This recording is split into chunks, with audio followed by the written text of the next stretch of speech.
killed again? Yes. The platypus. Crap, that's all gonna fall on my head at some point. It was now. It fell on my head now. And the beans spilled all over the floor.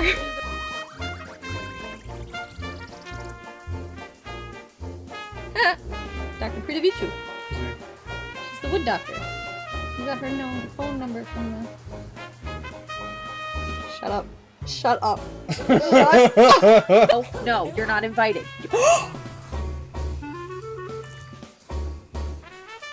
Ah! Excuse me! Turtle!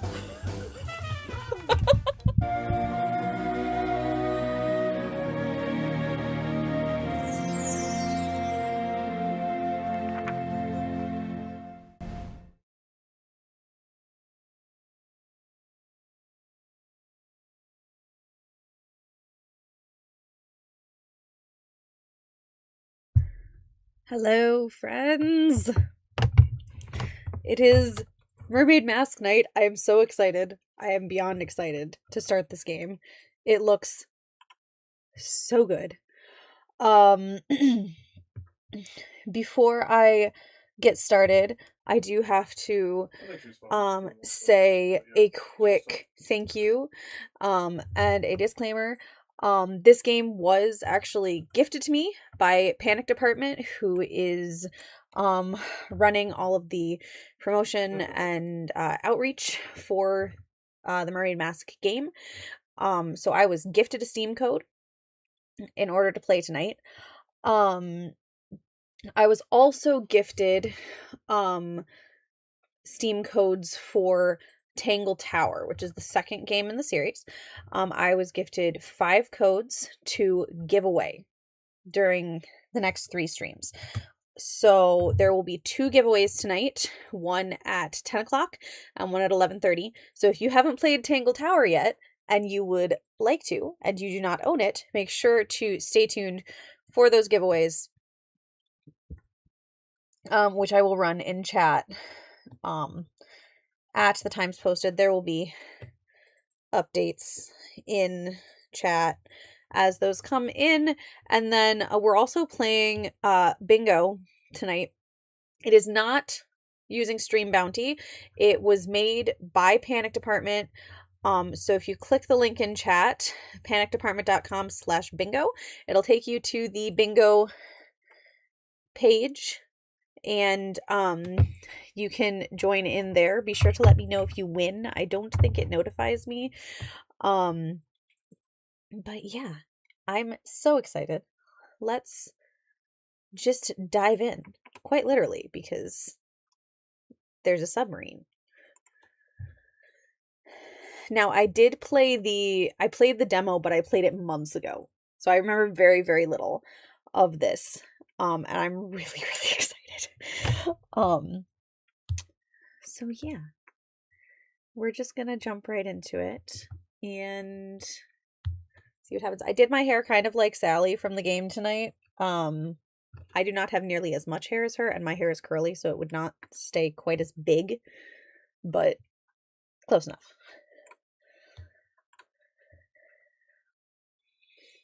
Oh, I should turn the sound back on. You guys are going to want to hear it. Alright, here we go.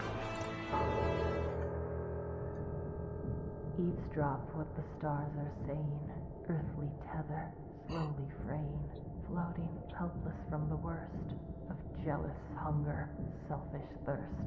Take a moment, kneel and meet the flowers growing at your feet. Guys, do you know who that is? It's Poppy from the last game. It's one of Poppy's rhymes. Oh my goodness.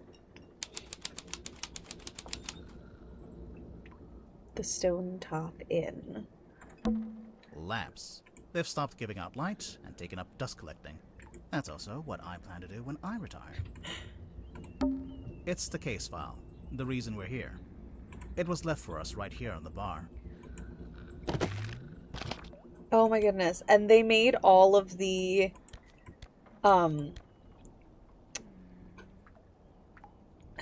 my words are not working all of a sudden. All of the clues, all of the, yeah,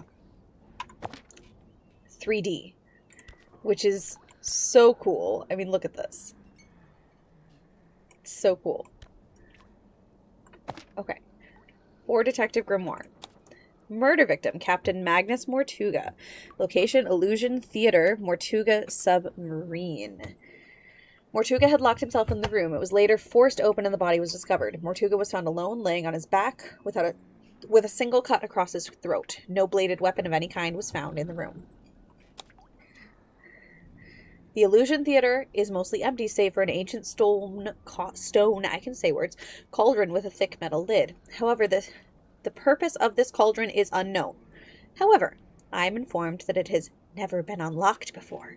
It is now unlocked. It is now open. Signed, Captain Seafoam, Captain of the Mortuga submarine.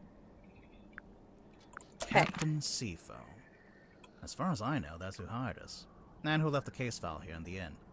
But where are they now? Where is anyone? Sally, what do you think? No. Me too, Sally. Great contribution. There's nothing written on the barrels. I'm sure they were once filled with some kind of wonderful, unsanctioned local ale. Yum, unsanctioned local ale. It's a painting of a sea serpent. Wait, is it a serpent if it has legs? What do you think, Sally? Ah, thanks for clearing that up. Bar stools. The wood is rotting, so I've strategically chosen not to sit on them. Probably a good plan. Fishing trips. On board the Dearest Selena. I'm guessing that's the name of the ship. Enquire with Felicia Stonetop at the bar, or with Sylvia Seafoam at the harbor. Is Sylvia Seafoam our elusive Captain Seafoam who hired us? It's some book Sally's been reading. She insisted that we bring it with us, although I'm not sure why. Hex of the Helmsman by J.D. Werman. Something terrible awaits you in the depths. Will you face it? There's a photograph of a well-dressed man on the inside cover. He sees it in his dreams. He sees it when he closes his eyes. He cannot escape it. But what is it? Renowned helmsman Marcus Mordoom is a man with singular purpose. He will not rest until he uncovers the truth of what's really hiding beneath the waves. Hailing from a small fishing town named Silkworm-on-Sea, J.D. Werman moved to the big city to write his first novel, and it's that novel that is already carving him out a place in the annals of history. As Werman's mastery over the typewriter shines through in every beautifully crafted sentence, the only question I have is this: how can he possibly follow this up? For T.W. Ibis, for imparting upon me what it is to love the art of writing. Chapter 1. Lost at sea. Marcus Mordoom tightened his grip on the wheel and stared out across the bleak horizon. On this morning, the familiar frigid air of the South Sea carried something more than salt sprays that whipped around his weathered face. On this morning, the familiar howling voice of the wind seemed to be in duet with a much grander voice, a voice that spoke in a language that Mordoom could not understand. Not yet. Hex of the Helmsman by J.D. Werman. Looks like Sally's read through it a couple of times already. I wonder what's so interesting about it. I mean, it sounds interesting. Not gonna lie. It's Sally. She's fast asleep. Yes, she is. Should we wake her up, maybe? To be fair, it is 4 in the morning. I agreed to stay awake and see if anyone shows up. So far, nothing. I thought I heard something outside. Oh. Hello? Hello? Oh. It's glowing. Sally, wake up. We have to go. Why? Because there's an eerie green light trying to lure us outside. Why would you... Who in their right mind would say eerie green light is trying to lure us outside? Let's go. No, that's People like Nancy and Grimoire. I'll get up. Blink, blink. I think it's time to go outside. Poor Sally. To She move looks around, so use tired. the map button in the bottom left. Me at 4 a.m. Actually, one of my children woke me up at 4 a.m. this morning. And that's about how I responded to it.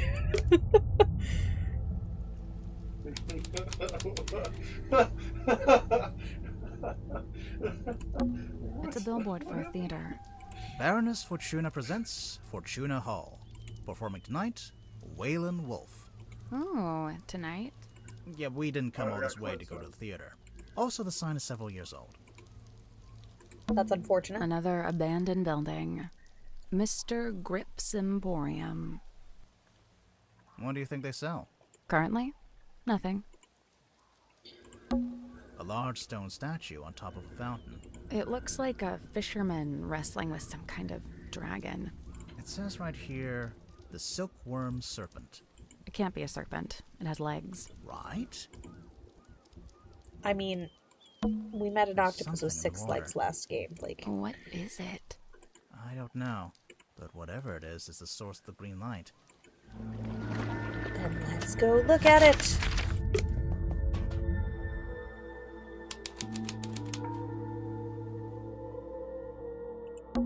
An old wooden boy. With a face. Oh, creepy. It's chained to the deck of the Mortuga submarine. There's a faint green glow in its eyes. Oh, it's so creepy. Why does it look like that? This is where the green light was coming from. I noticed it started to fade as soon as we stepped onto the deck. So, it's a boy that doubles as a lighthouse? The opposite, really. A lighthouse warns you to stay away. But this thing lured us in. An old rowing boat. Or What? it only has one oar. Oh! I love Grimoire. Oh my goodness. Looks like it initially said Seafoam, but that got crossed out, and now it says Mortuga. I'm getting mutiny vibes from this. I don't know about you. It's the wrong way around. What? Take another look at the case file. Because Mortuga's the one that was murdered, and now we have Captain Seafoam. So, if Mortuga was murdered, then it would have been named Mortuga. Because if it was a mutiny, yeah, it makes sense. What did you say? Huh? I didn't understand what you said. I didn't say anything. Oh. Weird. Grimoire, you're hearing things. It's a bad Are sign. you okay? Yeah. All right, time to go inside. She left her book in there. I would be devastated if I was her.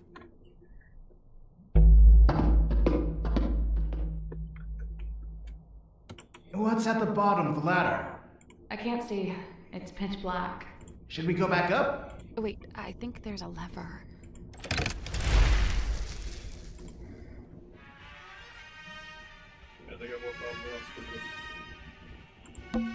Look how pretty! What is that?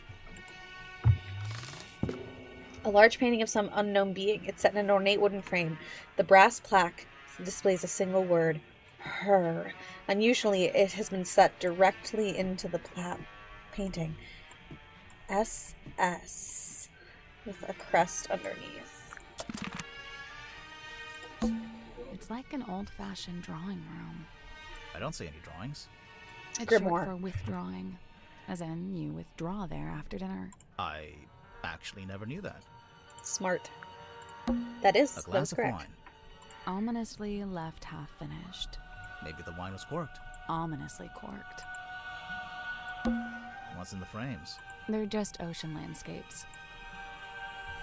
I think this door leads into the control room. I want to go into the control room. So do I, Sally. We'll Well. get there. It's locked. You can't. It's locked. There's a note. It's taped up on the other side of the door. You don't need to come in here. The crime scene is one floor down at the very back of the submarine. Captain Seafoam. Thanks for the directions, I guess. Why Do you don't get the but- sense that the captain is hiding from us? Why would they do that? That is an excellent question. It's an important question. Okay. The candles are actually lit. Some of them, anyway. I'm guessing this place hasn't booked its quarterly fire safety inspection. I love how serious Sally is about fire safety. It makes me happy.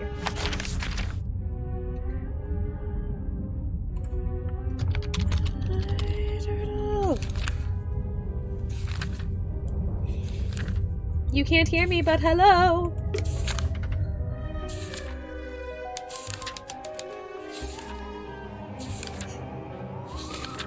No. No 6-7. It's a big metal statue of a serpent. There's a cabinet built into it, but I think it's locked. Rotate the 4 dials into the correct arrangement. Oh, interesting. Oh no, is this math?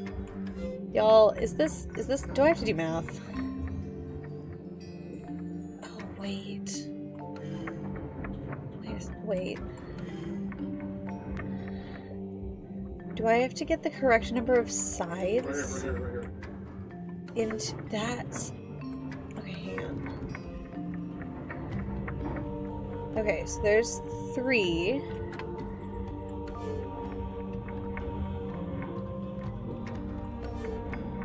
That's actually... Wait.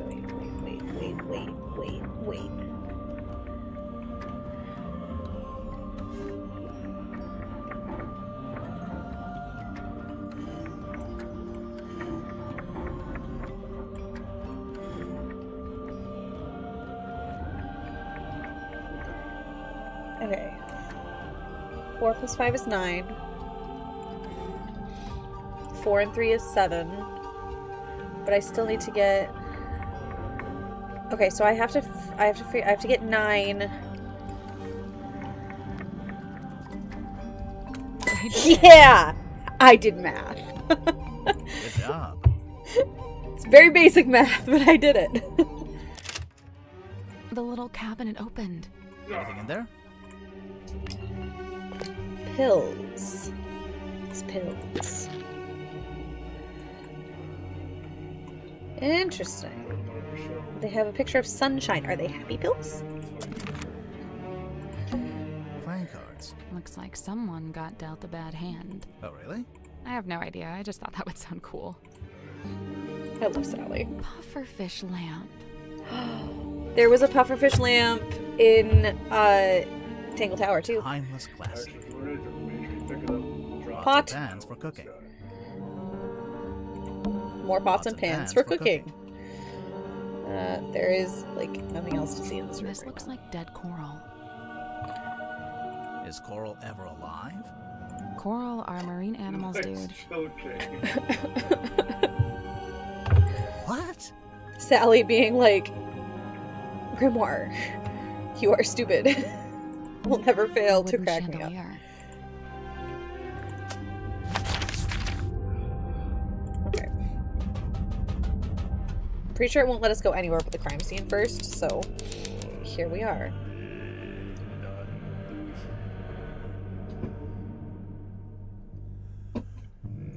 Something's speaking at us in belches.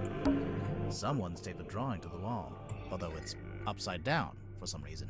I think it's supposed to be a poster. Title here, Illusion Theater. It is upside down. And oh, okay, it flipped us over. Oh, ooh, interesting. And oh, okay. Baroness Fortuna presents Lady of the Looking Glass. It did, Opal. It came out today. We are doing a giveaway for a Steam code for Tangle Tower, which is the one I was playing last week, at 10 o'clock Eastern and 11:30 Eastern, as well. Unfathomable, beyond anything I can imagine. Inconceivable! I don't know what to believe anymore. Book tickets, Fortuna Hall, Silkworm on Sea. Mondays through Saturday, starts 8 p.m.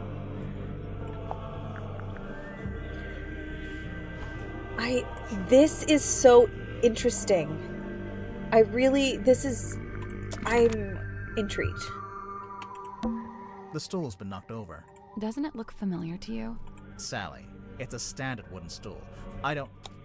It's from the It inn. looks exactly like the bar stools in the Stone Top Inn. Oh, that's cool. New mechanics. There's a cloth hanging up on the wall. It is so fun. The stargazing girl.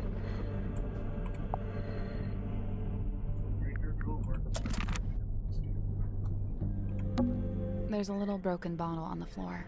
I'm guessing Mortuga dropped this when he died. Okay, so the pills we found had a sun on them, and now the vial has the moon on it. Spilled purple liquid has a subtle botanical scent. A trail of blood. Looks like it came from the wound in Mortuga's neck. It runs straight down the room towards the back of the submarine. No, it doesn't. Not immediately. It pulls out first, then changes its mind. How could blood change its mind? It's blood. Someone's hung up a banner with the words Illusion Theater painted on it.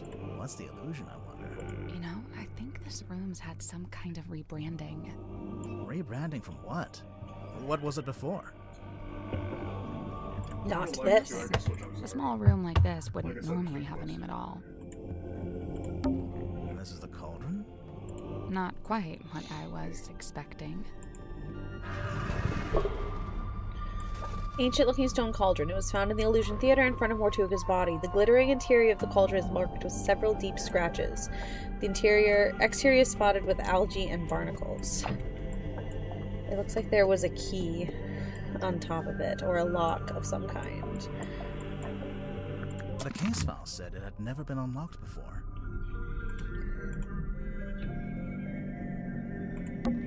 There's a wooden panel on the wall here. Can you see anything through that little hole? No, it's too dark. But that doesn't mean somebody couldn't see in through that little hole. Oh, what? So, this is where Magnus Mortuga died. It's just like the case file said. He landed on his back with the cauldron at his feet. He was killed by getting cut across the neck, right? Yeah, you can see that's where the blood came from. But there's no weapon, no knife or anything. Nothing.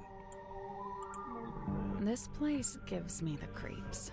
That cauldron especially. I keep staring into it like I'm going to see something, but it really does seem to be empty.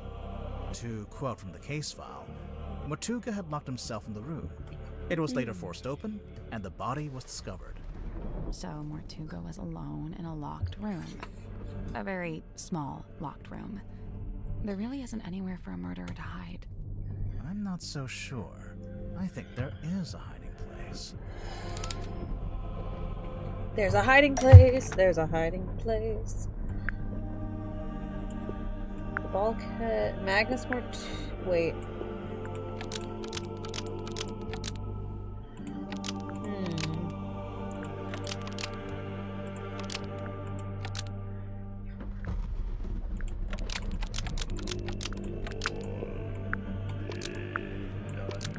Magnus Mortuga unlocked the cauldron and was killed by what was inside.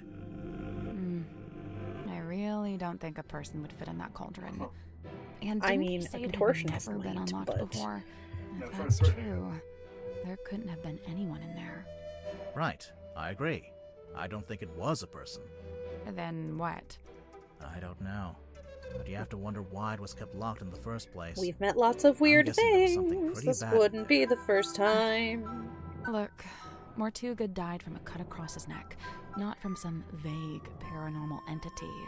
Unless you're suggesting it was a vague paranormal entity with a knife? Did you get a good look at the inside of the cauldron? I mean, yeah, those There claw was marks, something I though. noticed.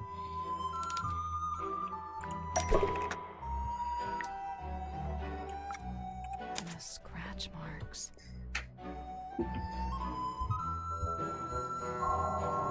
Chapter 1. The Curse in the Cauldron.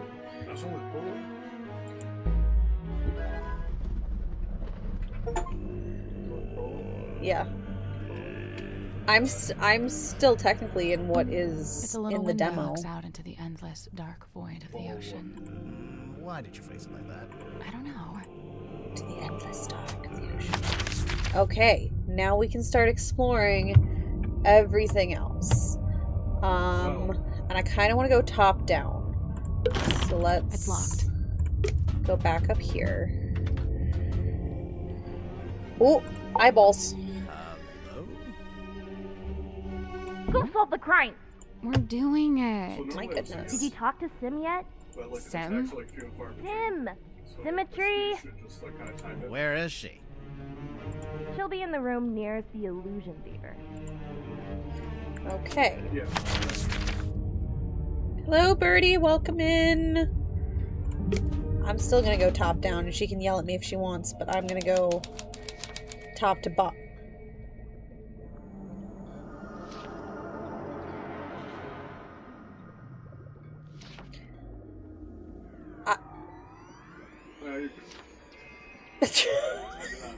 I'm very taken aback by this. I don't quite know.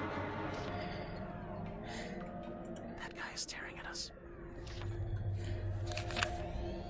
He sure is. I think we'd better talk to him before we touch any of his stuff. But I want to touch all his stuff first. Hello, sir? Two strangers, emissaries from the world above. Yeah, hi. I'm Detective Grimoire, and this is Sally. State your business, and speak only the truth. Well, Has a we're gold here on the hand. request of the captain. Impossible. The captain is dead. Unless you received a missive from beyond the veil. I should have foreseen this, but now that I'm faced with it, it seems inevitable. No, sorry, she meant the new captain. Captain Sifo. Cynthia? She's asked us to investigate the murder of Magnus Mortuga. We have to talk to all the suspects. I mean, it's just this room. Speaking of, can I ask your name? Zacharias Zephyr, the Dream Doctor. Zacharias Dream Zephyr. Doctor?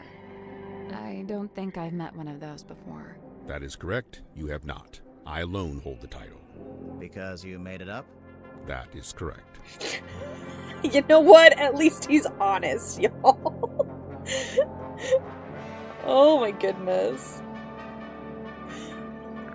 So, Dr. Zephyr, what does a dream doctor do exactly?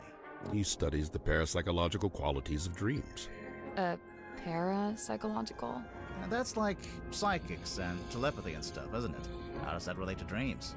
Dreams are transmissions comprised of spirit energy from another dimension. Oh, sure. I mean, that's common knowledge. What kind Sally. of other dimension? Spirit energy originates in the spirit realm, of course. Like I dropped the my pencil. afterlife? That is but one of many names. So, have you made any kind of discoveries or breakthroughs?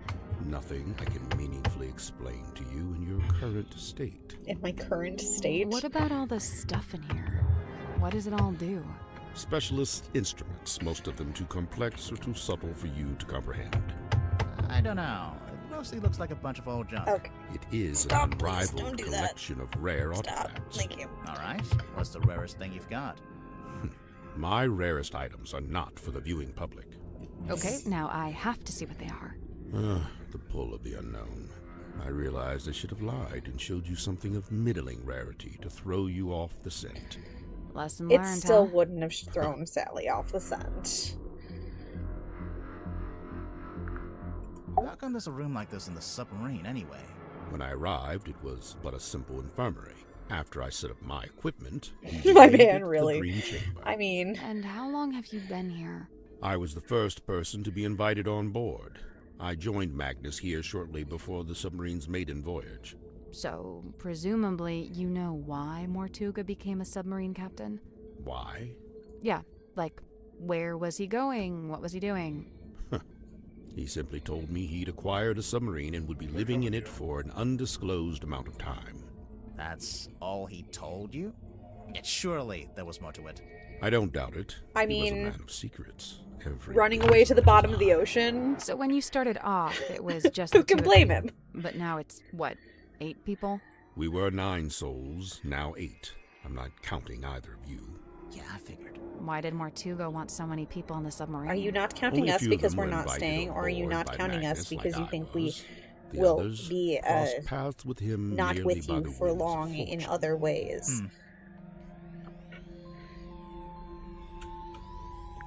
Last dream before waking. A single phase. Non-lucid. Focus is soft but heavy. All is dark. The endless void. A low voice speaking a forbidden language. Emerging from the beshroudal of the night black sea. A face. Larger than I had known a face could be. I wake. The room is bathed in green light. A green light? Like from the wooden boy? Not dissimilar, but 1,000 times more potent. He says I leave my boy chambers, like the heading word for the boy? airlock in which I have some business. Like I boy? meet Cynthia in Like the a parlor boy? as she emerges from the control. Maggie! I notice she's Hello? clutching the ship's compass. Welcome in. She also appears visibly upset. Like me, Cynthia's on her way to the lowest deck. She departs and I follow behind. I wait as Cynthia converses with Madame Tadpole at the base of the second ladder. I did start Madame early. Tadpole To be fair, I ascends did the post ladder. She is everywhere. moving with haste Literally and everywhere. purpose. She requests that I go immediately to the storeroom at the end of the corridor. Did you go? As soon as I'd concluded my business. Which was? Nothing of great import, merely something I needed to collect from the airlock. So you went to the airlock, and then you went to the storeroom? That's okay. I did, right after I stopped off at my chambers. You understand I first needed to return certain items to their designated Your phone is storage on do not. I mean, locations, fair. after which I truly did do as Madame Tadpole had requested. I did ultimately regret my dallying. As it transpired, she had wished to inform So, me of Magnus if Matilda's you click death. on, And there his body it's lay, right before you in said the hello. There is a shadow of link his stone cauldron. to His blood panicdepartment.com/bingo. It was potent made by unease Panic was Department, already the people who germinating are amongst the promoting the group. game. Doubts were beginning to be sown, and fingers were So beginning it to is point. not through Stream Magnus Bounty. Martuga was a man of great will and great strength. It is hard, still, to accept that he has left us.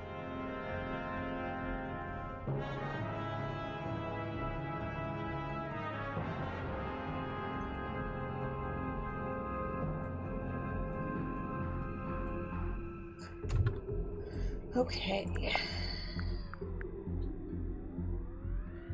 How did you meet Mortuga? That It was is on just my first fine. visit to Silkworm many years ago. I was merely passing through, so I stayed at the inn where Magnus was working at the time. So Mortuga was just an innkeeper at this point. Not even. The innkeeper I was a figured woman as named much. I Felicia think Stonetop. I Magnus thought you merely had- worked under her charge. I was The two quite of them sure split you their time owned between Tangle running Tower the inn already. and running a small sailing ship. Sounds like quite a nice life. So, Dr. Zephyr, I'm guessing you don't have an actual doctorate. Correct. I walk not the path of formal academic recognition, not for lack of trying, you understand. 8 separate institutions turned me away, asserting that my ideas were, quote, incompatible with our modern world. They forget, of course, that the modern world is a fleeting and ever-changing thing. Indeed, all of history's greatest scientists battled with such short-sighted stubbornness.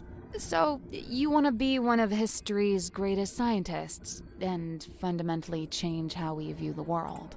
Is that so much to ask? I mean, yeah, it might be. So then how did you end up studying Sally dreams? is such a It was the realist, result of acquiring a particular and I specimen. love her for it. It opened up new ways to study the subconscious mind. A specimen? Like what?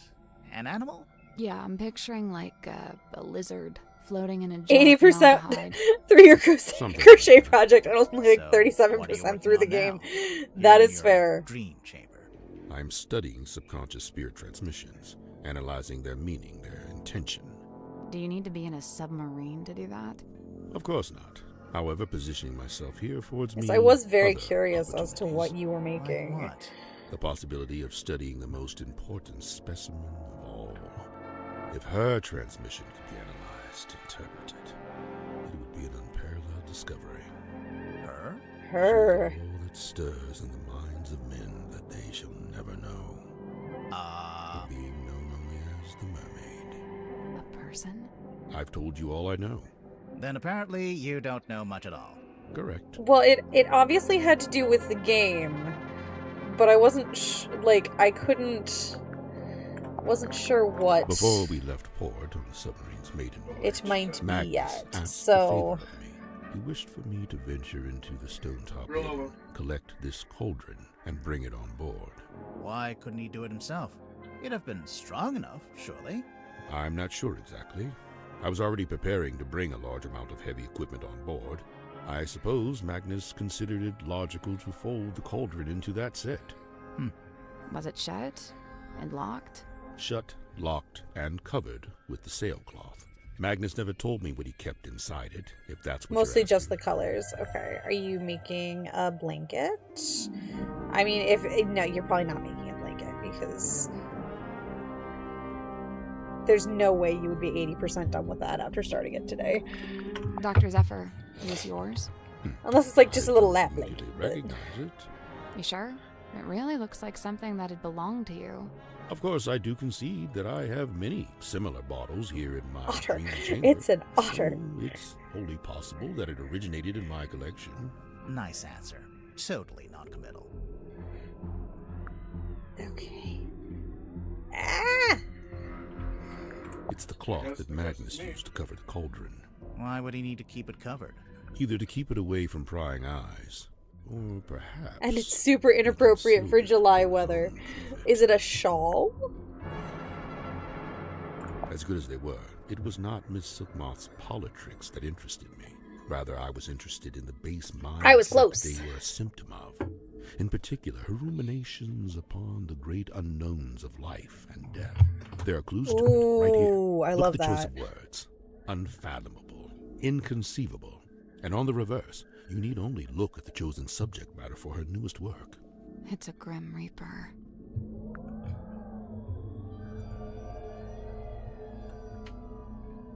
They do love Bottled to yap. sunlight. It They appears do. somebody's looking to protect themselves from vampires. There's no vampire on board, is there? Of course not. What about Mortuga? I'll admit, it was a rumor for a time. I believe this to be a depiction of a being known as the mermaid. Sounds good, However, Maggie. I've We'll be never back compared tomorrow it, as night. It's the only depiction I know of.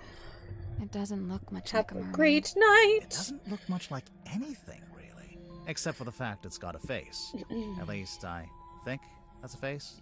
Stories alluding to such a being were the reason I traveled to Silkworm in the first place. However, I was disappointed to discover that nobody in town seemed to know what I was talking about.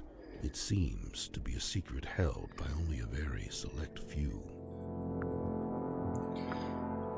How long has this been chained to the foredeck? Do you know? Since the conception of the submarine, as far as I know. The conception of its current incarnation, I should say. The wider history of the vessel reaches back a good deal further, of course.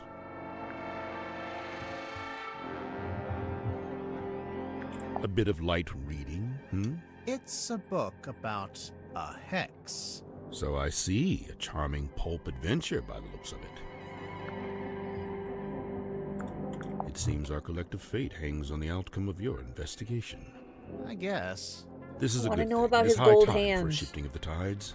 What do you mean? There are too many souls aboard this ship, many of them seeking things they shall not find.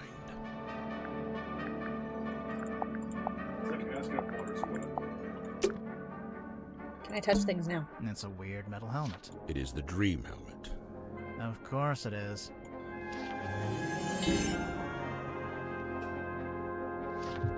Oh, I love this.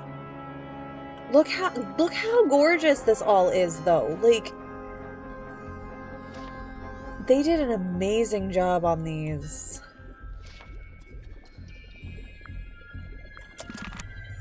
A set of small glass bottles. Poison? Might just be perfume. I'll meet you in the middle at poisoned perfume. Oh, okay. Okay. Drag the bottles and swap them onto the correct droppers. A crimson hue upon the label.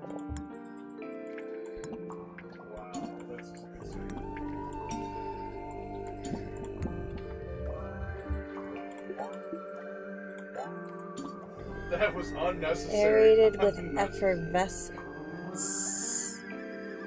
Exhales a curious vapor.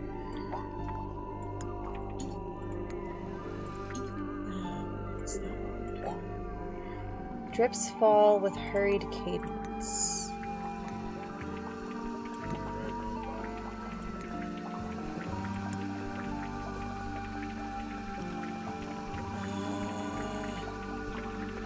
Crap, which one's faster? Oh no. These both exhale vapor.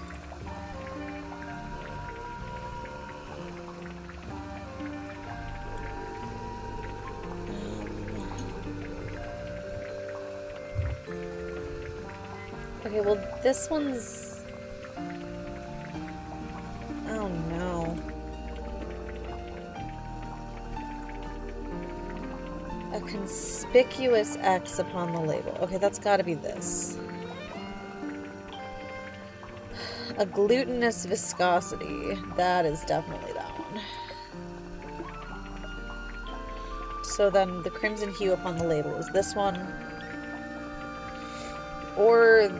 no. Because... that's... guys.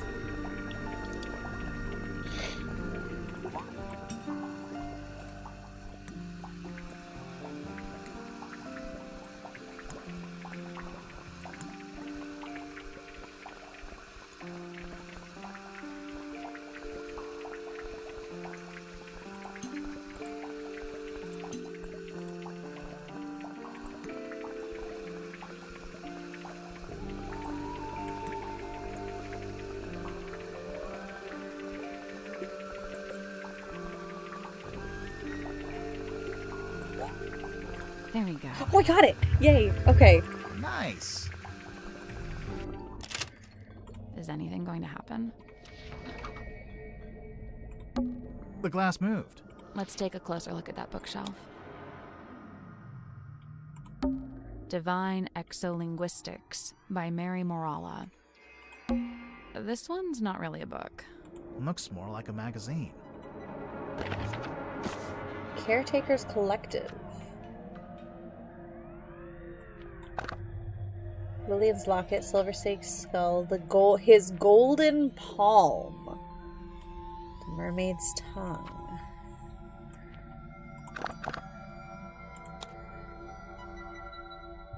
Lillian Lucian was a witch of some infamy before her untimely end at the hands of a curse. Some say the locket protects from curses, others suggest it absorbs them. Disembodied skull of the mysterious silkworm serpent. It has no eye sockets. Use discretion, as several high-quality fakes are in circulation. Made from unknown material, 90% similar to gold. This hand is said to be able to touch ghosts. The mermaid's tongue, said to facilitate communication with she who lies beyond the veil. Requires a special key to operate. Both the key and the mermaid tongue itself are rumored to be lost at sea. Interesting. He has a gold hand. It's a weird glass bottle. It is the hex bottle. Yeah, I knew that. Sure you did. Sure you did. What?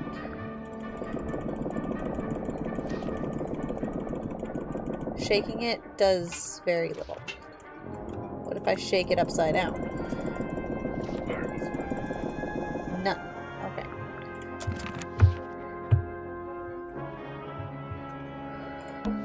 It's a weird crystal orb, It is the fog ball. if you say so.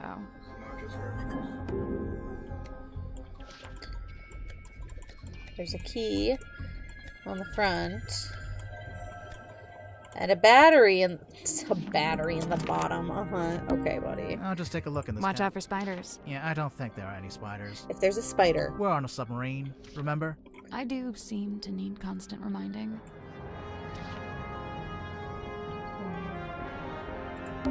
The cabinet's full of scrolls, but, Can't think of an excuse not to read them. they're too fragile, maybe? Hell, just say they're blank. No one will know. Tired? I worry if I slept in that thing, I'd get transformed into a monster or something. I worry that sleeping at a 45-degree angle would be bad for my back. You are old. You are old. Okay. Oh, wait. Can we ask him about the things that we looked at in his room? Where do you get this from? It is on loan from Miss Silkbath. So it's for some kind of magic trick. I thought it was a crystal ball, like a fortune teller would use. Indeed, it is a divining orb of a sort. However, I am not using it to see into the future, for such a pursuit is not but folly and nonsense. Right, but I'm sure whatever you're using it for is totally rational and sensible. Do not question the orb. I'm always telling him that. Okay, I'll bite. What's a hex bottle? It is a glass container with a hex inside. A hex like a magic spell? I've been forthcoming thus far, unusually so for a man of my nature. However, certain things I shall be keeping to myself, especially if it has no bearing on your investigation. What if we can prove it's got something to do with the murder, or the crime scene? Ah, well then you'd have forced my hand, wouldn't you? What is this, anyway? It is what it says it is, a quarterly journal of listings and inquiries. I noticed the prices are listed as ounces, and that's gold, I'm pretty sure. These numbers are merely a way to ascribe a universal value. Most transactions take the form of a trade, exchanging items of equivalent worth. Oh, wait, so are these things that people have and they want to sell? Or is it stuff people want to buy? Both. What about that last one? The mermaid's tongue. Likely the most contentious item ever to be listed in the journal. Desperately coveted by those who believe, and disdained by those who don't. Those who believe what? That such a thing could even exist.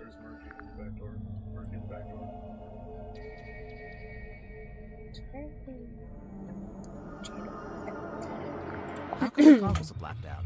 It is a weighted sleeping mask. To induce REM sleep? Correct. What's REM sleep? That's the kind of sleep where you dream. Aha. So, what's the big funnel on top? It is an energy filter. So it filters the dreams as they come out of your head? The opposite. It filters the dreams on their way into your head? Correct. Oh yeah, dreams are transmissions from another dimension. I forgot. But what's the point of filtering them? What does it do? To study the transmission, it is first necessary to change the format of the energy signature. Oh, like when you change a WAV to an MP3. This is a syntax with which I am not familiar. I did that tonight. Changed something to an MP3 format. Okay. We can't go either of these places, so let's go visit Symmetry, who I am very excited to meet.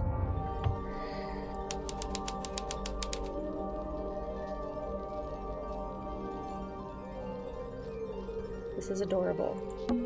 It's a model submarine. I think it's a doll's house. A page ripped out of a newspaper. Found in the child's room. Lady of the Looking Glass enchants audience. Catch of the day. Mysterious sea serpent hold ashore. Hold ashore. I can speak. It's a thing I do. The young illusionist, who goes by Symmetry Silk Moth, because why not, begins to show with her signature act, in which she somehow holds parlance with her own reflection in a large antique mirror. The two Symmetries, who seem to move independently of one another,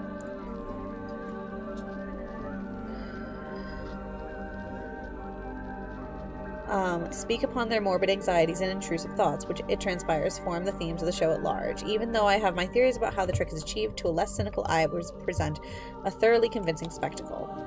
The mysterious Miss Silk Moth rounds off her performance with a surprisingly comedic set piece in which she attempts to communicate with her departed Uncle Gregory, who appears as an apparition within a crystal ball. However, it doesn't go to plan, and the audience laughs as Symmetry is put on hold in her disastrous attempt to telephone the afterlife. Overall, the show is a triumph, a brush with mysticism that stays with you long after the final bow.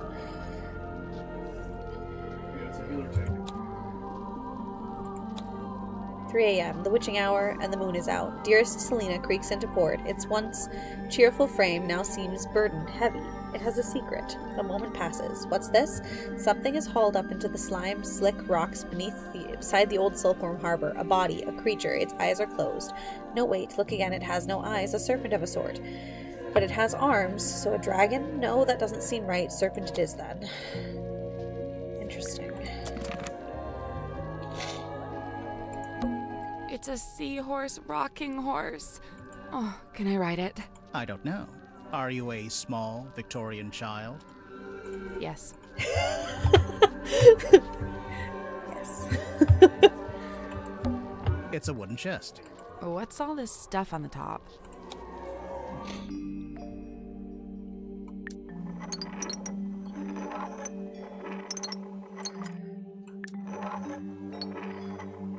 Interesting.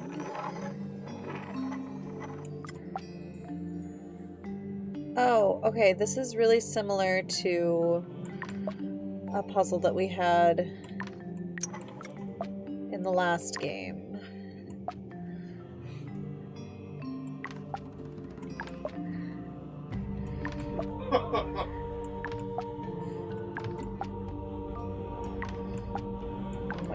Wait.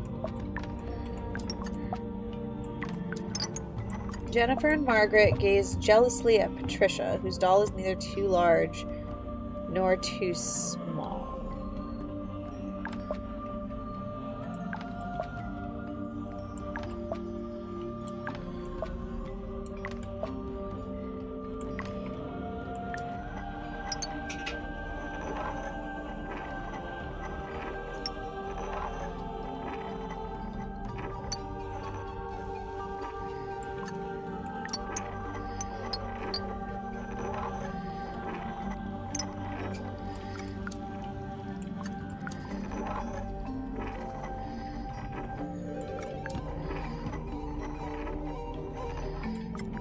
Oh, that was it. There we go. Nice work. It opened. What's in there? It's an eyeball. Hey Nancy, we found the last one. Smells what's inside? Let me touch it.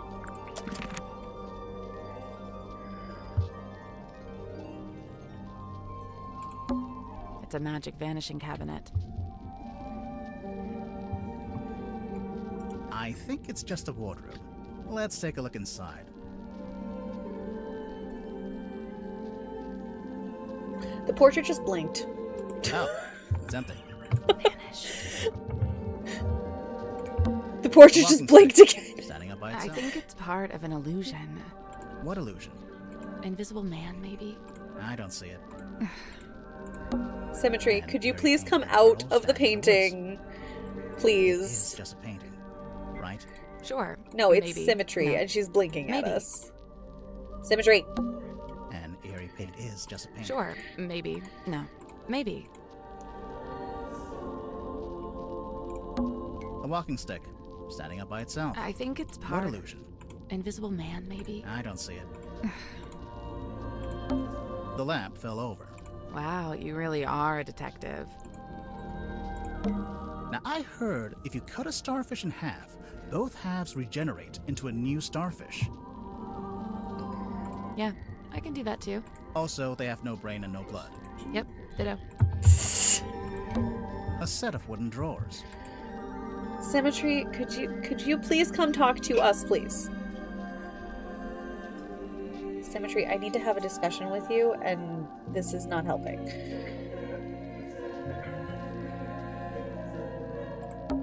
Hey, look, Sally. It's a giant dice. Die. What did I do? What did I do?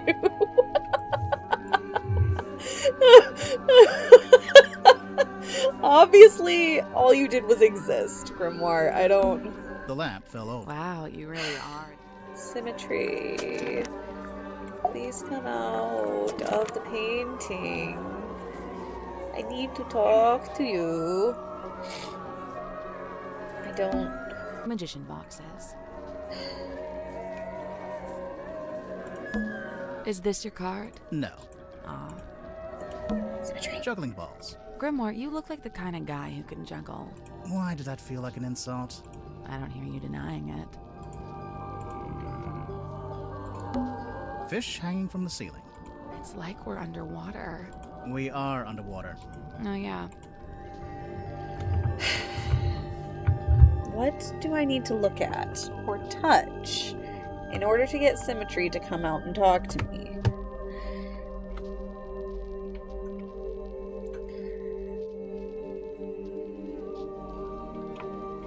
It stops for movement.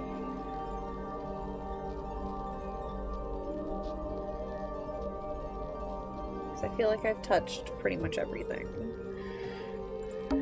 Anyone important in those photos? I don't think so. Good. An old-fashioned child's room with an ocean theme. Currently being used as a magician's workshop. Why is there a child's room in a submarine? That's what I would like to know. I did. It's the first thing It's a it's magic one of the first vanishing things I cabinet. clicked I on. think it's just a wardrobe. Oh, Vanished. And I clicked on this first. An old-fashioned child's room. Currently being used as a magician. Symmetry. An eerie pit is Sure, maybe. No, maybe. a set of wooden drawers. Is there anything in the A wooden set of wooden drawers? drawers. Yeah, that's where the... We already solved it. Yeah, I got an eyeball. Eyeball. Maybe if I try and leave, symmetry will eventually come out.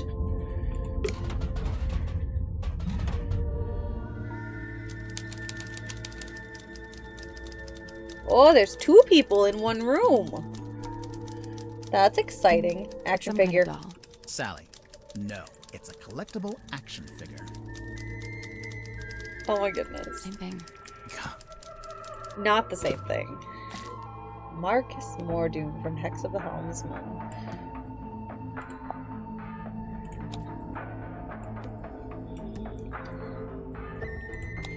We've already read that.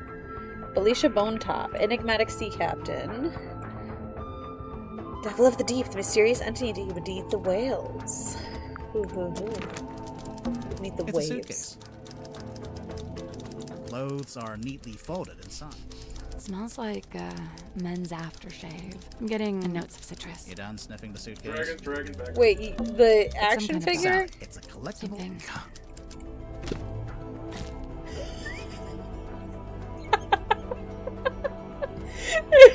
It does. Oh no. It's a punching bag. Oh man. Looks like it's been recently punched. I mean, if I had a What? punching bag, I would punch it all the time. It's a huge iron dumbbell, made from nuts and bolts. So, you gonna pick it up? Might be a clue. I doubt it. Big, blunt object like that. Could be a weapon. I'd say Sally let's just pretty wants to see suspicious. Grimoire Worth be unable to investigating. lift I disagree. it.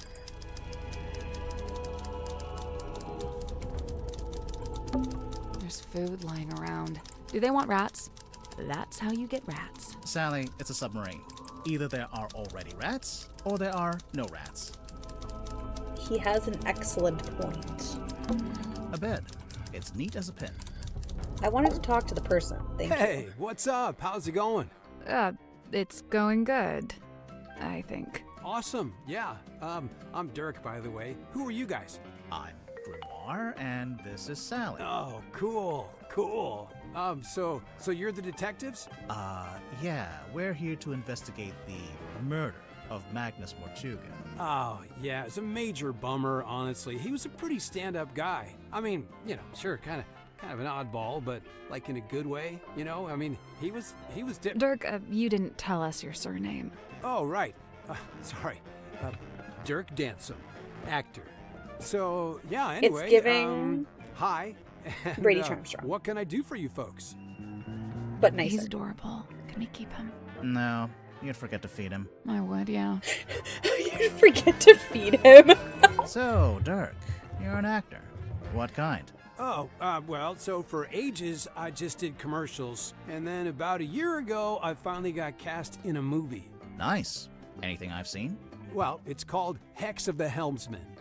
I play the helmsman. Marcus Mordoom? Oh, you've seen it? No, but I read the book. Oh man, the book is gnarly. I mean, I'm not usually one for reading, but I actually finished it. Yeah, the whole thing. Congrats.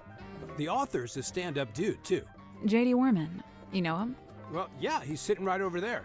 You should go talk to him. Super friendly, loves meeting new people. I bet. Was your movie a success, Dirk? Yeah, man, it's making megabucks. Are you going to make a sequel?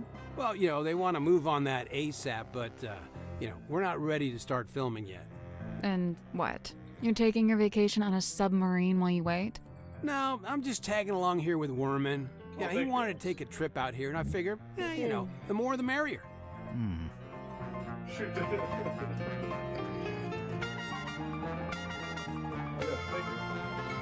Ah, there we go. Okay. What do you make of the Mortuga submarine? Man, this place is wild. It's like something out of a weird old book. Nobody back home is gonna believe any of it. How do you like living here? Honestly, mixed bag. So I love meeting all the weirdos I know that they were end up announcing down here. some of the all kinds voice of people I actors. normally never rub Sorry, my shoulders back with, hurts. But man, is it dark. I mean, there's no It might be sun, on the no Steam day, page? no night. You barely even feel the time passing. Yeah. Listen, if you're not careful, it'll get you. No, for real. You seem to be holding out.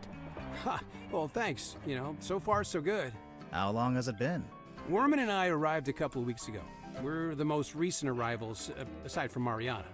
It's lucky they still had this room free. You ended up with pretty nice living quarters. Yes, I never really thought about it. Dirk, you're basically just a passenger, am I right? You don't have a job here on the submarine? Well, I set myself personal goals. Like what? Like, I was trying to find out everyone's birthday. I got Cynthia's, Grip's, Tadpole's. Oh man, that one took some doing. Yeah, she does not like to share personal info, let me tell you. Mortuga, though? Brick wall, dude. He would not give me the goods. I don't see it on the Steam page. You might just have to Google it, Birdie. I got woken up when the submarine did a weird kind of movement, like a sudden tilt. It woke Werman up too. So yeah, we were both sitting there, awake, not sure what's going on. At some point, I got curious what time it was, so I looked at my watch. But as I was looking at it, it freaked out. Oh, the hands moving all over, and like they were trying to point in all directions at once, if that makes any sense. Anyway, I didn't have any more time to think about it since then we heard this scream. Yeah, Werman and I left our room, went through the mess hall and towards the storeroom at the end. It was unlocked. Sim was standing in the doorway. Mortuga was on the floor, totally dead. I tried to help Sim, pull her away. Werman, though, he just stood there, staring. Like, didn't look away once. It was like he was trying to commit it to memory or something. Although, I don't think he noticed the person outside. Sorry, what? Outside the submarine. Yeah, I saw someone swim down past the window. I couldn't tell who it was, though. Okay. What did you do next? I wasn't sure what to do, to be honest. Luckily, Tadpole showed up a short while later, and she kind of took charge. Grip and Cynthia showed up next, then Mariana, then Zephyr. Tadpole wanted to know what had happened, but nobody had any answers for it. Oh. It was bad vibes all around. I doubt Sim and it. Cynthia left first, then Werman, then me and Mariana. We left around the same time. So, yeah, I went back to my room. Werman was there already. Really, He'd the gone kind straight of back stuff to work. that he does. And, that's all I got. Can I stop talking now?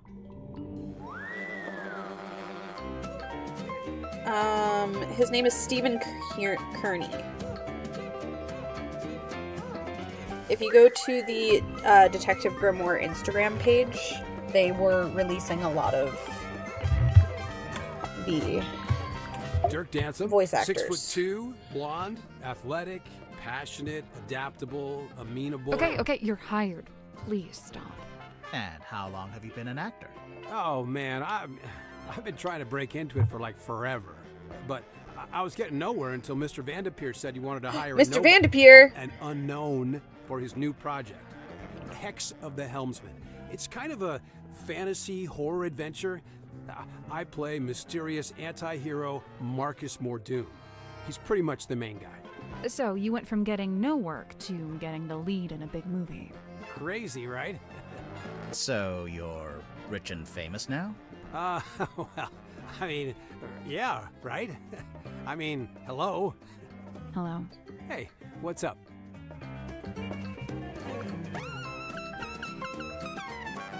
Dr. Z. Oh man, love this guy. Hey, did he show you his curiosity collection? I don't think so. Dude has some seriously rad stuff in there. Plus, like, it's all real, you know? Worth a lot of money, you think? Oh, totally. The Okay. guy's sitting on a gold mine. There was this one thing. It was behind glass, like this spooky mask kind of thing. I wish I could remember what it was called. Anyway, Dr. Z said it was priceless. So, obviously, I asked what that meant, and get this. It means it's worth a lot of money. no. Really? I just went to fix my glasses after taking my glasses off of my face. That's how we're doing tonight, just in case anyone was wondering. Listen, I heard the dude died because of a curse. Is that true? No, there's no evidence of a curse. Oh, still. Did you get to know Mortuga before he died? Man, I tried. Dude was not much for conversation.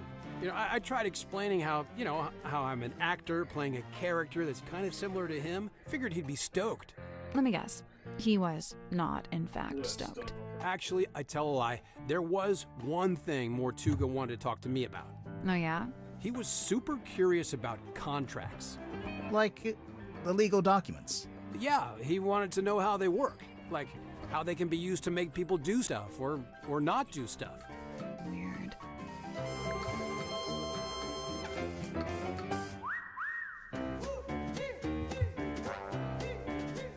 This is a very cool soundtrack and I am enjoying it. Okay.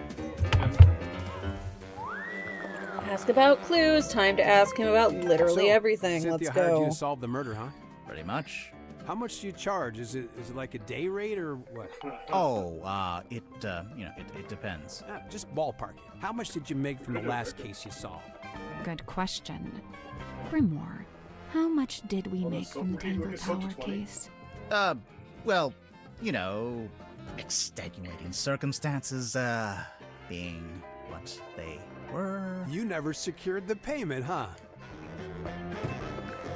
Oof. We never got paid. We never got paid. Who did hire us for that case? Did we ever find out?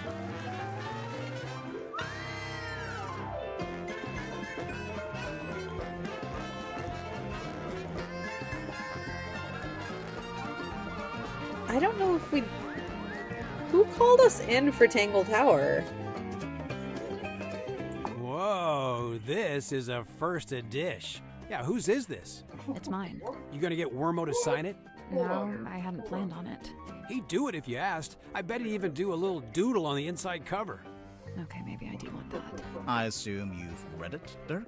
Of course, dude. First thing I did when I landed the part in the movie. What did you think?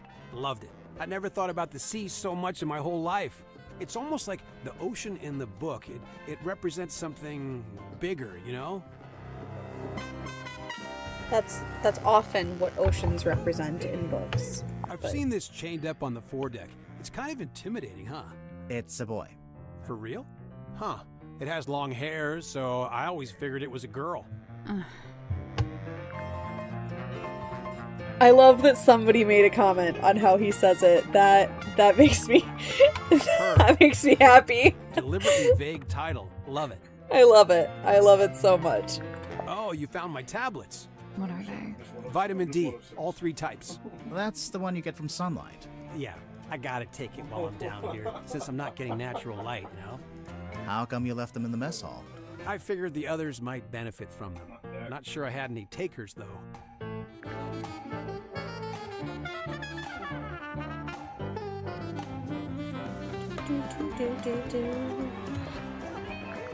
Huh. Who's that little Grim Reaper guy in the drawing? I'm not sure. You recognize it? It does seem kind of familiar for some reason.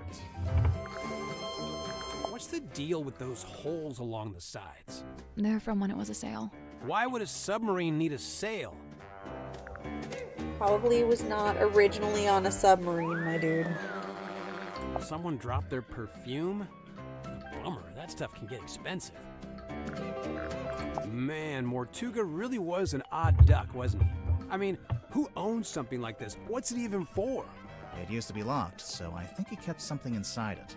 Oh, what? And it got stolen? The thing? Whatever it was? Maybe, yeah. Whoa, I wonder where it is now. Hard to say, since we don't know Probably what we're with looking whoever for, murdered but him. Somewhere on the submarine, I guess. Not necessarily. Someone could have thrown it into the ocean. Oh, great. Dr. Z told me this is a dream helmet. Have you tried it out? Nope, I don't dream. What? Yes, you do. No time, bro. Gotta optimize that sleep cycle, you know? If you're dreaming, you're not resting. You're insane. A little bit. Little bit. We all are. It's Zephyr okay. Find this stuff. I'm pretty sure they don't sell this magazine at my local newsstand. Maybe on mail order. I think it's more of a black market thing. Huh. Some of the listings in here, the prices are in ounces, and there's a symbol. It's the alchemical symbol for gold. For real? Man, is Zephyr like secretly super rich? Hey, so remind me what a hex is again? Didn't you just make a movie called Hex of the Helmsman? Right, but look, I'm bad with learning what the made-up words mean. It's not It's a made-up not word. a made-up word, A my hex is a dude. magic spell. Kinda like a curse. Or it can mean 6, as in hexagon. Oh, gotcha. Okay, yeah.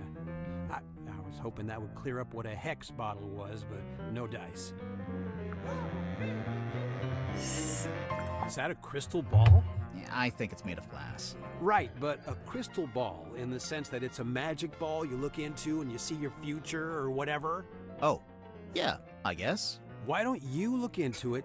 You'll see yourself You only play solving the the game 10 murder, times. and then you'll know who did it. Ooh, It's genius.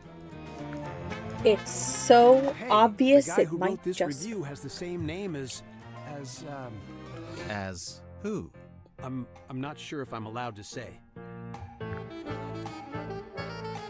As who? As who? I need to look at it again. Someone lose an eye? It's not real. Oh. It's got a weird smell. So? So maybe try asking Mariana about it. She's got a wicked sense of smell, like a dog. I'm serious. I am officially living the dream. How many people can say they're an action figure? I'll admit it. I'm jealous. You carry this thing around everywhere you go, Dirk. Of course, but I'm super duper careful to keep it in mint condition. Mint condition? I really wouldn't say. Yeah, they told me if I leave it in the box, it'll be worth way more in the future. Yeah, do you have the whole set?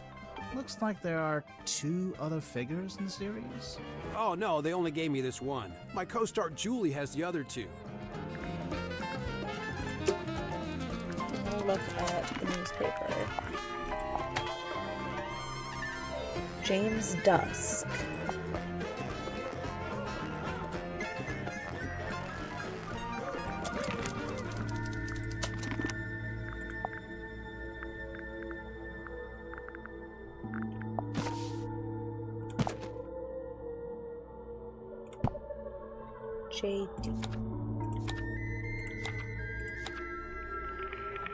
JD. I wonder if he's James Dusk Werman.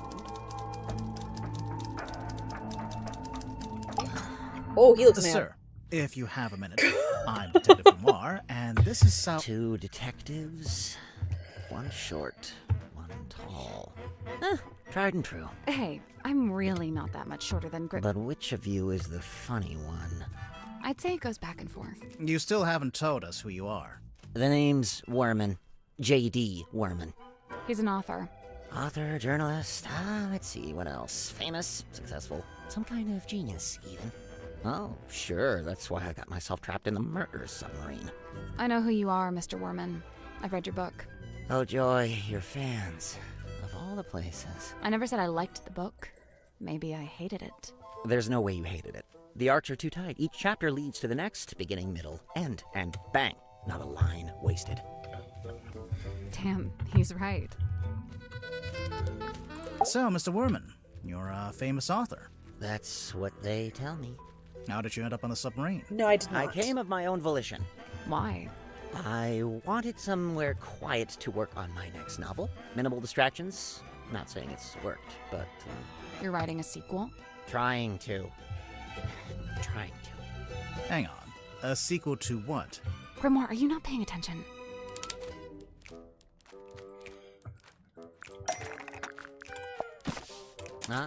There she is. Benefactor and burden book. Sally, how did you know to bring the book with you? Because Mr. Werman's local to the area. It says so right here. Hailing from a small fishing town named Silkworm on Sea, J.D. Werman moved to the big city to write his first novel. my publisher wrote that. It's quite true, but she made it sound so saccharine.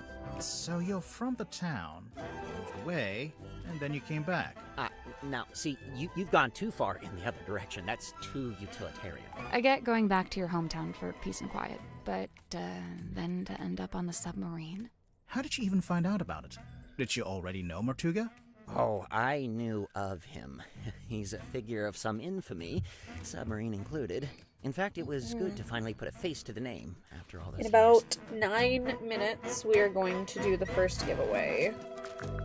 So, for a code how'd you like for living on the Tangle Mortuga Tower. submarine? I will say, as a writer, it's a boon to be aboard this thing. The whole place is dripping with human narrative stories practically leaking out of the walls. It's also a lot noisier than I thought it'd be. I couldn't have guessed Mortuga would basically be running a bed and breakfast down here. It was already busy when you arrived? Mm-hmm. Before the arrival of Mariana Moon, Dirk and I were the last two to join the gang. It's kind of surprising there was still a bunk room free at that point. Well, I wouldn't look a gift horse in the mouth. What's it like sharing a room with Dirk? Oh, we get on like a house on fire, 2 peas in a pod, that's us. And what about everyone else? It's a fascinating little microcosm, utterly discordant and yet somehow harmonious. At least that's how it felt before the captain was murdered.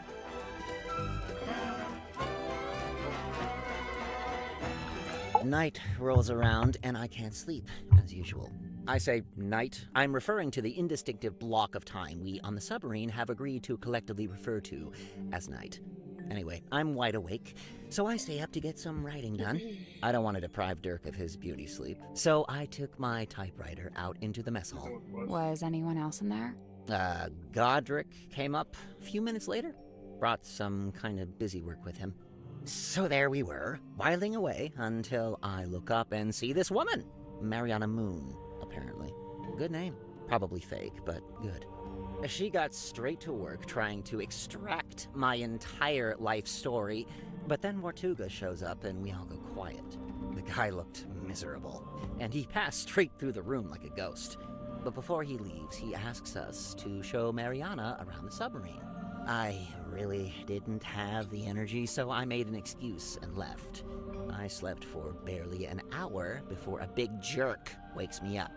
I'm not talking about Dirk. I mean, the submarine, it moved. So, anyway, I tried The to get fact back that to he sleep. has No, to now there's a clarify. scream. Dirk and I follow the sound all the way down the corridor. Symmetry's frozen in place in the doorway at the end. And behind her, Mortuga, dead, laying in front of some ancient stone cauldron. The lid of the thing flung open, like something had just burst out of it. The whole scene was otherworldly, like a painting. Then Madame Tadpole arrived, with just about everyone else trailing behind her. Tadpole brought everyone with her, so she already knew about the murder. From what I gather, she discovered the body and then left to go get everybody else. And you know, I really didn't want to get in her way, so I returned to my room to await further instruction. Did you go back to sleep? No, I couldn't.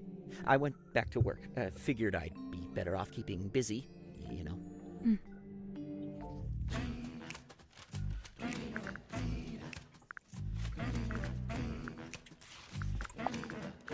I see you met Dirk.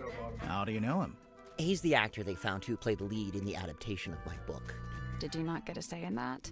Oh no, that's several notches above my pay grade. It's all decided by the executives over at Wit and Whimsy.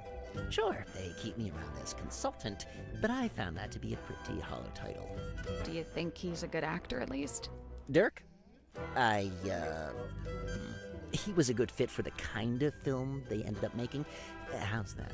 So, how come you two traveled to the submarine together? I traveled to the submarine. Dirk's just taken to following me around, for some reason. Maybe he just wants to be your friend. He's got plenty of friends back home. Maybe he likes you. I don't understand what his deal is, but I already have a headache, so I'm just not gonna worry about it. What did he say he was? A dream doctor? Great. Good for him. He's researching spirit energy, I think. Lovely. More power to him. And he was the first person to join Mortuga's submarine, because they knew each other from before. Wonderful. I don't... Wait, really? Zephyr's not from Silkworm, though, is he? I don't think so. Interesting. Well, thanks a lot. Now I have yet another thing to think about. Have fun. Have fun! So, what made you want to become a writer? It's all I've ever done. I was given a job writing for a newspaper when I was pretty young. Given a job? Yeah, friends in high places, you know. Like who? My father was the mayor. Ah, that'll do it. Did you enjoy writing for the That newspaper? will in fact do it. Sometimes. Other times it was painfully dull. I've got a tendency to lean towards hyperbole, and the everyday goings-on in Silkworm weren't always enough to satiate me. For every rumor of a cursed man disappearing into the ocean, you'd have 10 elderly couple file complaint over garbage collection. Rumor of a cursed man?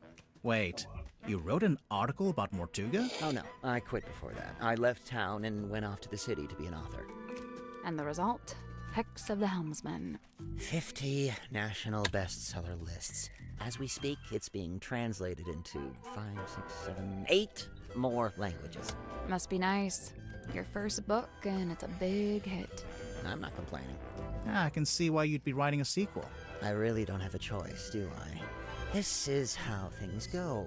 If you get a success, you have to keep it going. It's not That's inaccurate. quite a figure, Okay, I'm gonna doesn't post he? about the giveaway real Something from fast, Myth. and then we're gonna He was start real, it. of course. The giveaway will run for 5 I minutes. imagine You have you must have 5 been curious minutes to meet to As anyone would be. put your name Did you get to in. know him at all? It's funny. Going in, I heard he was, you know, the strong and silent type. But Oh, I just a didn't find that to second. be the case. So he was friendly with you? In his own way. The day I first arrived, he invited me into his cabin, just to talk, apparently. What did you talk about? He asked me about my home life, my family, my father. Not to be rude, but why would Mortuga care about any of that? To this day, I'm not quite sure. I think maybe he was after some kind of information about the outside world, and thought I might be a good source.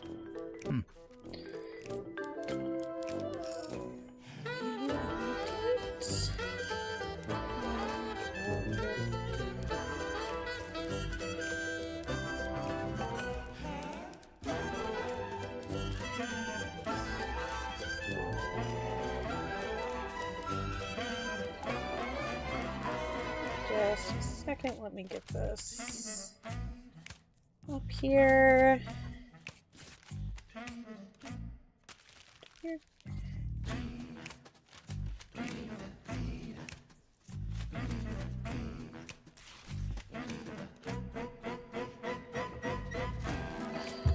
Okay.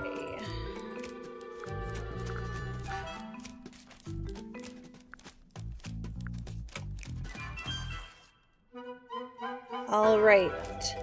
If you would like to enter, you can type !ticket into chat. Once again, this is a giveaway for a Steam code, so it is a free copy of Tangle Tower.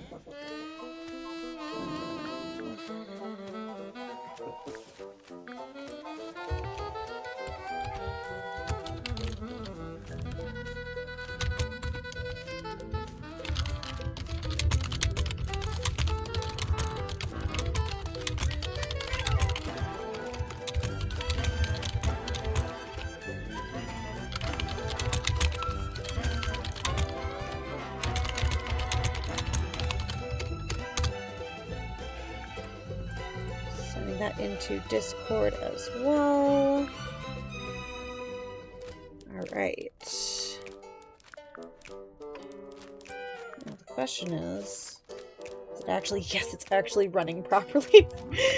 That makes me so happy. Because the last time that I tried to do a giveaway with Streamlabs, it did not do what it was supposed to do.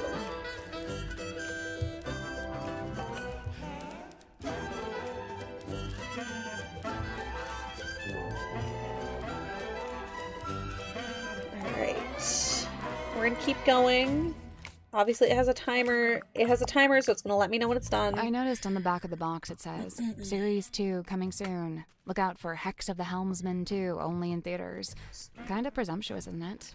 Considering you haven't even written the book yet. I need to grab an ice Thank pack for you. my back. That's what is I going on, said. but good I gracious. raised a fuss about it at the time. My objections fell on deaf ears, as usual.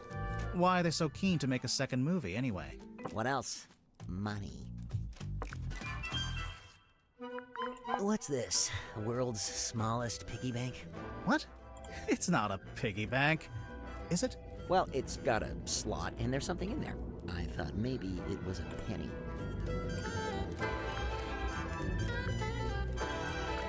Now this is a throwback. I cut my teeth writing local interest stories like this. You wrote this? The review of Sim's old magic show? I did. But it says theater review by James Yes, Dusk. James Dusk Wait, Worman. And she finally works out what the JD stands for in JD Worman. Sorry, your name is James Dusk, and you changed it? What's this? He didn't dime change store? it. He just truncated It's it. called a fog ball. Is it now? It was in Zephyr's lab, and could be a priceless curiosity. Oh yeah? A priceless curiosity that takes AA batteries. I mean, I also noticed that, but... Yes? Something you wanted to ask? Zephyr called this a hex bottle. We thought you might know what it is, since, you know... I wrote a book called Hex of the Helmsman. Well, yeah. Wow. Yeah, no, I've got nothing. Done. Next. What's this button do? Oh, okay, that's a hint. I didn't need a hint. I was just curious what the button did. Fascinating piece of ephemera, this. Do you recognize any of the objects? Yeah, the golden hand. I've seen it, and so have you. What? Yes. It's attached to Dr. Zephyr's left wrist. Where? Zephyr's prosthetic hand is solid gold? Not quite. No. Says here it's made of an unknown material 90% similar to gold. Now, it also says it's able to touch ghosts, so best take it with a grain of salt. Listen. Last game we met a beetle. That its entire composition is like equal to 90% gold. Dr. So, Zephyr's got quite the imagination, doesn't he? It's a strong image. The ancient cauldron opened for the very first time. It can't be the very first time. Someone must have opened it before. Semantics. So, what do you think was inside? Does it matter? I'm pretty sure it does. It might explain how or why Mortuga died. True. The murder weapon, maybe? Like a knife? Sure, why not? It would explain the scratches on the inside, after all. 10 seconds left to Yes. enter if you want to enter the giveaway.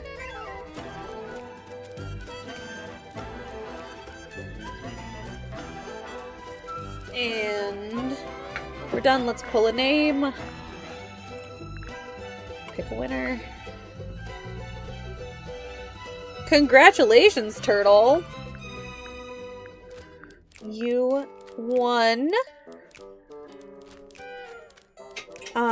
I will get you your code.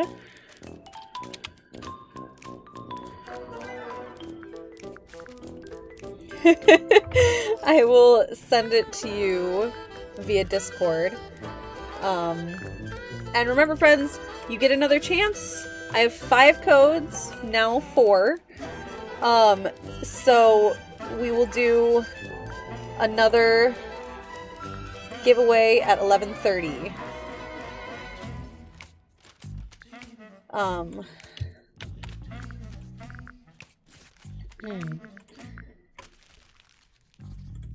Before we end stream.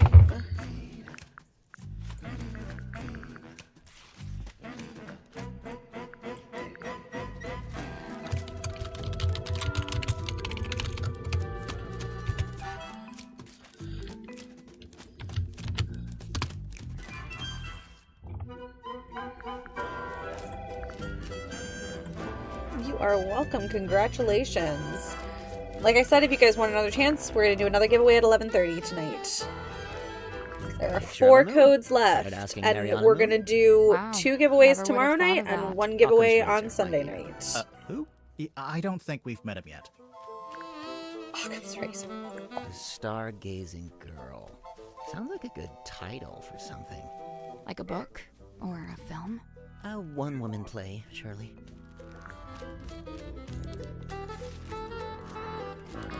Great pull quotes. That's some strong marketing for a small-town theater. Did you ever see the show? Yeah, I did, as part of my old newspaper job. Why is it called Lady of the Looking Glass? The central trick was Symmetry talking to herself in a mirror, only sometimes the reflection didn't move with her. How did she do it? My guess is the mirror can switch between being reflective and being see-through glass. You know, looking through to a second Symmetry on the other side. An identical twin, maybe? Probably just a very good dummy. How I wish I'd remembered to bring painkillers. Where's my pencil? Are any I of dropped my these pencil again, painkillers? guys. Unfortunately, no. They're just supplements. And nice, harmless, organic ones, too. They wouldn't even take the edge off a headache. Stop dropping my pencil. Have you ever seen this painting before? Before the submarine, I mean. Yeah, it used to hang in the Stone Top Inn for a little while, at least. Really? Seems like it would scare away all the customers. Nah, old sailor types love stuff like this. It's a conversation piece, isn't it?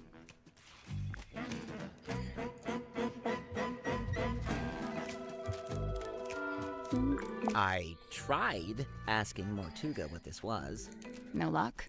He just said it was something he'd picked up on his travels. Picked up where? Floating somewhere in the middle of the ocean? Yeah. I assume so. So, you've read it, Sally, but Grimoire hasn't?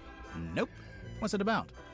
I'd really rather not reduce it to a single sentence. It's about a guy named Marcus Mordoom looking for something called the Devil of the Deep.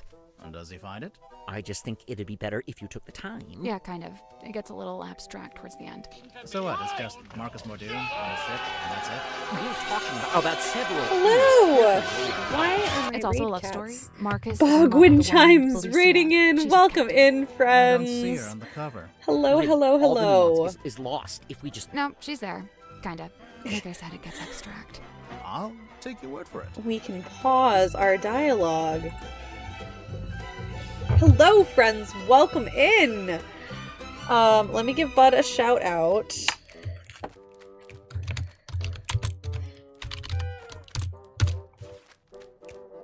You were also playing Mermaid Mask. Are you enjoying it so far? I am having so much fun. It is so interesting. It's so good. It's so good so far. We just did a giveaway for a Tangle Tower game code, but we are going to do another one at 11:30. So if any of you people rating in want to potentially win a game code for Tangle Tower, which is the second game in the Detective Grimoire series, make sure you stay tuned or come back at 11:30 for that. It would have gone longer, but I'm tired. Understandable. Completely understandable. I figured that this was going to take me a long time, so I scheduled 3 nights this week to play so that I wasn't just playing indefinitely on the first night. If you'd like to read it, I have a spare copy you could... Nah, that's okay. No time. I am crocheting while I play because there's lots of yapping going Let's on. have a look. Murder victim locked himself in a room, body discovered, no weapon found, cauldron open for the first time. Yeah, nice. Just enough information to hook you without giving too much away. Cynthia knows what she's doing. Okay. We asked him about the suspects. We've asked him about everything we found so far. A bunch of discarded paper. There's something typed on it. Yeah, but I can barely make sense of it. Kinda looks like an attempt at the first chapter of a story. Okay, so we can go down to these 3 rooms.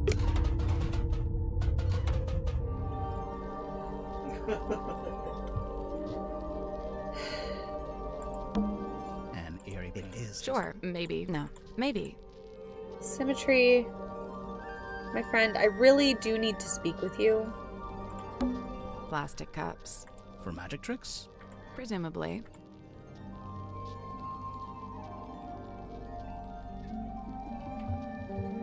I can literally see her. She is like, come on. An eerie painting of it is. Sure, maybe. No. Symmetry. Maybe.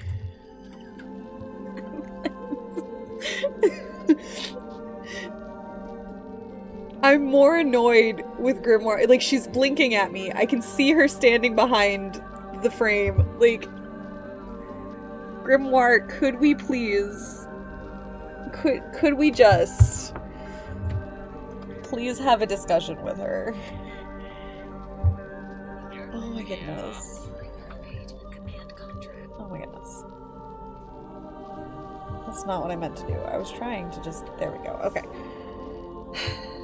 I guess we're not supposed to talk to her yet.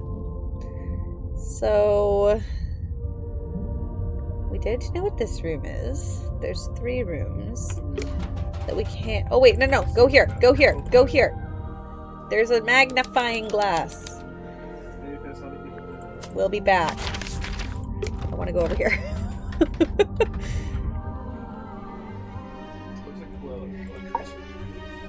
Hello? Go solve the crime. We're doing it. Did you talk to Sim? Sim? Sim. Where is she? She'll be in the room The near. child's room? The one There with we the weird go. painting. We checked in there. Yeah, no, there's no weird painting in that room. Just a weird girl. Tell her to knock it off and start taking this seriously. I knew it. Did you, Sally? Because I clicked on her a bunch of times. Symmetry. Come out from behind the painting. I am outwitted. My paltry facade undone. I mean, yeah. I could love see you her. blinking. We could hear you breathing a little bit too. Sorry. Bound are we by limitation of the flesh. Your I symmetry. love her so much. Is that right? Oh my goodness. Symmetry silk moth, illusionist. And you? Are you not detectives both, in service to the captain? Pretty much, yeah. I love her. And should thou find me Oh my guilty, goodness. what punishment awaits? We don't really plan that far ahead, to be honest. Oh, Will we she's so find you guilty? sweet. My heart is burdened heavy, true, but not from murderer's guilt. Okay, glad to hear it. Technically, she just said she isn't feeling guilty. She didn't say she wasn't guilty. Sally, be nice to Symmetry. I know I was annoyed with her a So you're second an ago, illusionist. but What kind of tricks do you do? be nice. My magic act is theatre-born and played upon a stage. Oh, like with big props? Smoke and mirrors kind of stuff? I haven't Smoke talked and to mirror, everyone, but she's my crate and favorite. Cage, doors So and far. doubles both. How long have you been doing it? Since approximate 12. I'm now approximate 18. Approximate. My sum of years I cannot say. Time hath kept no count. Oh, okay. Do Girl, you are only you do a Shakespeare big character? stage magic? Because You don't I buy love you. Any chance do any close-up stuff? Grimoire, she's not here to perform for you. Cast thine eyes upon this card. On its back an image clear, a duck or rabbit's form. Think hard and choose with steady mind, and I'll predict the course of fate. Okay, I'm thinking about it. That's the trick. Sorry, but this is like the most basic optical illusion. There'll be a drawing that looks like a duck or a rabbit, depending on how you interpret it. What does it say? That's the trick. Sorry, but this is like the most basic optical illusion. There'll be a drawing. Okay, I get it. Very good. Well done. What? Just... That's amazing. That was amazing. Is this your bedroom? My chamber shared with Cynthia Fair. Take a left down the hall. Oh, so this room is... Birdie, what are you exactly? still here? My place of toil. She's giving Lola What are you toiling on? all grown up. Many a thing, all a manner of You know what I things. mean, if you Keeping think about busy, it. huh? I must remain of some use, lest I should become useless. What would happen then? Surely I'll be tossed into the sea, where I will promptly perish. Uh, Thereupon, my listless form becomes a meal for a passing sea turtle. Whereupon. Symmetry. But oh, The turtle finds me scant sustenance, and he too will perish. And we'll both be she's giving dead Lola, forever and ever. but all grown up. Scene opens. Submarine interior. Symmetry lies awake in bed. We're really doing it like this. She is restless, wrought with guilt. Guilt about what? A sudden Yes. movement of the submarine wakes Cynthia. Cynthia, noticing Symmetry. Oh, you were already awake. What is wrong? The two young women briefly talk to one another. I love Not her. gonna give us that I love bit? her so Cynthia, much. getting up. Oh, I must go and inspect the control room. Exit Cynthia. Symmetry lays in bed a little longer. Symmetry, getting up. Oh, I must return to the Illusion Theatre. I cannot bear it. Return?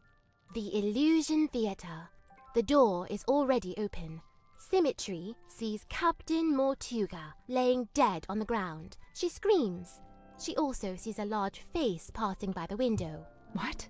A face outside the submarine. Enter Yeah. Dansum and Worman. Dansum. Not get the Oh stitch to my catch. dude, this is crazy. Worman says nothing. Enter Madame Tadpole. In her wake, Mr. Grip, Cynthia, and Mariana. Hello, And after a short while, Dr. Zephyr. Madame Tadpole taking charge. Oh, which one of you is the murderer? Oh, yeah. Tell me now so that ye may be punished appropriately. I'm sure that's exactly what she said. Exit Cynthia and Symmetry. Cynthia, visibly nervous. Oh, but who will become captain now? Symmetry, pondering. Oh, do you think Mortuga wrote a will? Not a bad question. The two young women attempt to enter the captain's cabin, but the door is locked. They decide to visit the control room instead. Cynthia is now moving with urgency, and Symmetry is lagging behind. Cynthia emerges from the control room. She is holding several sheets of paper and the captain's logbook. Cynthia goes down the ladder. Symmetry follows behind. Outside Worman's bunk room. Symmetry, noticing a piece of paper on the ground. Oh, surely this was dropped by Worman, as it is from his typewriter. I shall return it to whence it came. She places the paper back into the typewriter. Symmetry returns to her bedroom. Scene ends. Okay. An actor or a mage in guise who sways men's souls with artful feigned truth. You, think Dirk might be swaying our souls? Fret not, as dwell he in this deep sea womb, his strengths divorced from skyward source. Skyward source? The sun, I'm guessing. How do you know he likes the sun so much? Alone he's oft espied, atop our ship, and stood enrobed in warmer light. Dirk goes up on deck a lot, huh? By himself, I wonder. Dirk Dansum, number 8, the shiny penny. Being easily distracted.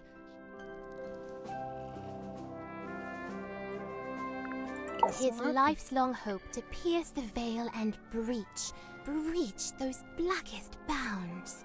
Solitary once, no more, for help is found in frightened form of fair and freckled face. She means herself. I'm following. A time bespent in chamber dream and chained to lofty quest. Then lo, a shock! Dismissed, bespurned, rejected. My lonesome purpose lost. Why'd he do that? Zachariah Zephyr, number 3, The Entangled Dream. Losing your way? He'd dreamt our ship some boisterous boat, where tensions flowed and tempers boil. Alas, upon inspection showed, our home fell plenty short. Still he yearned for storm to swell, for keel to list, for sail to sway. He was waiting for something to happen. Something did happen. The captain was murdered. And crime dark scene, but consequently came the freshest focus for his ever ponderous gaze.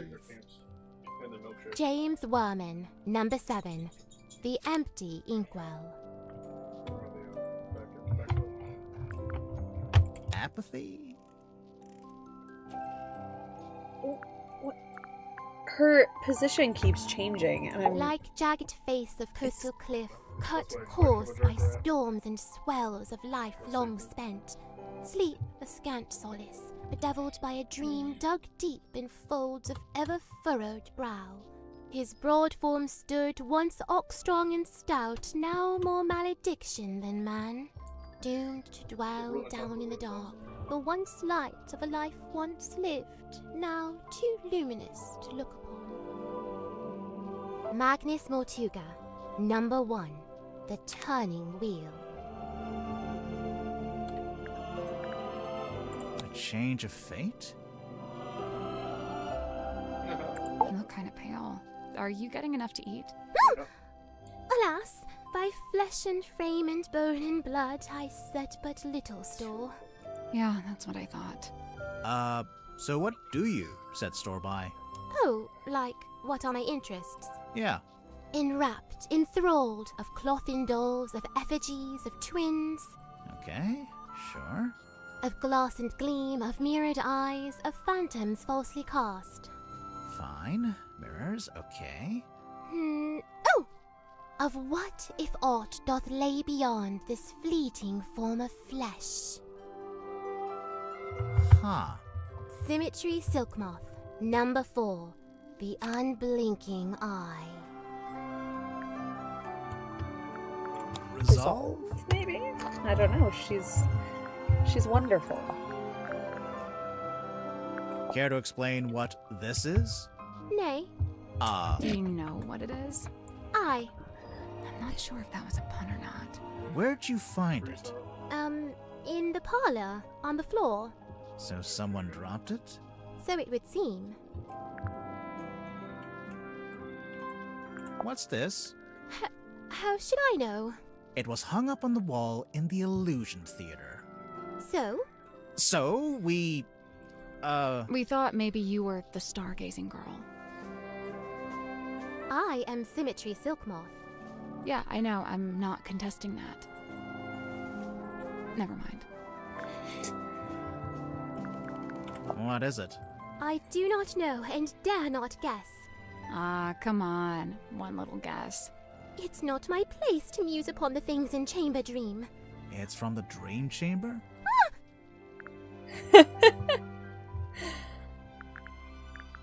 I like her little speak. Oh, my fog ball. Your fog ball? As carved and crafted. You made it? What for?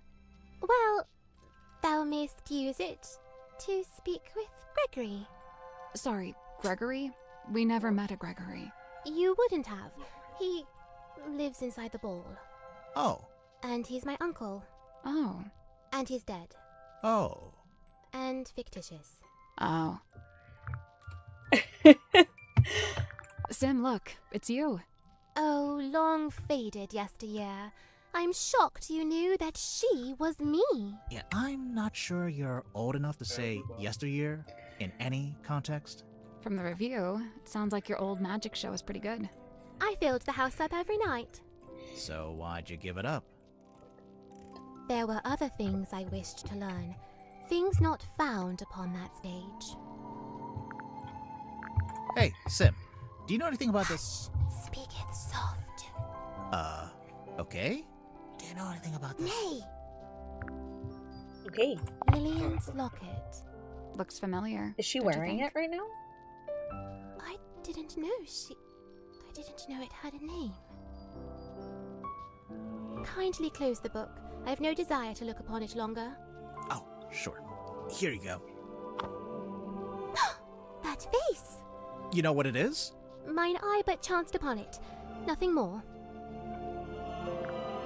Is it? It's so slow.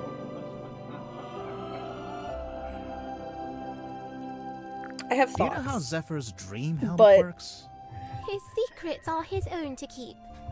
I'm Okay, going but to just for the record, you do hold know on his to them secrets. for the moment. I am bound to share them not.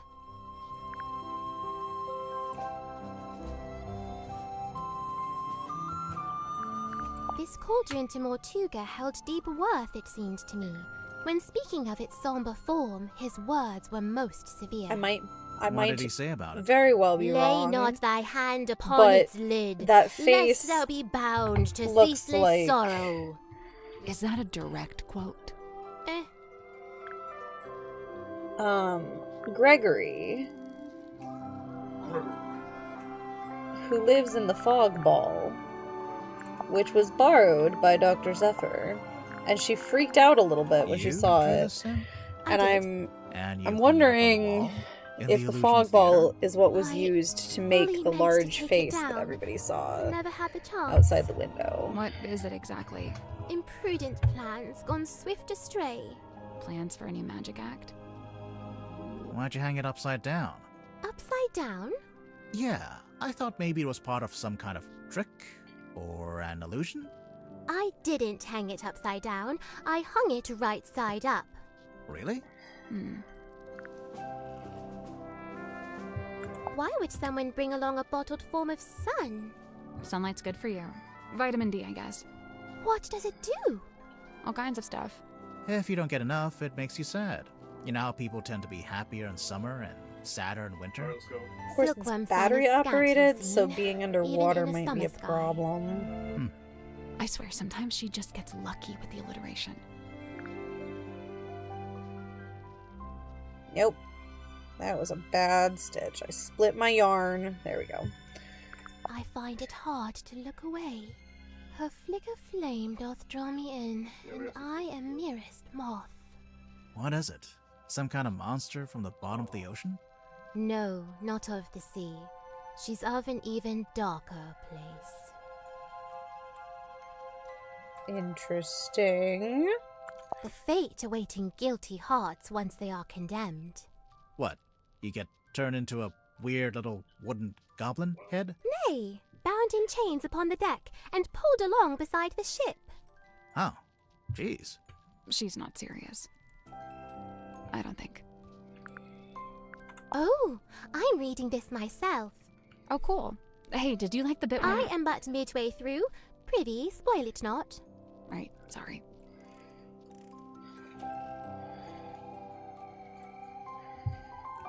Okay.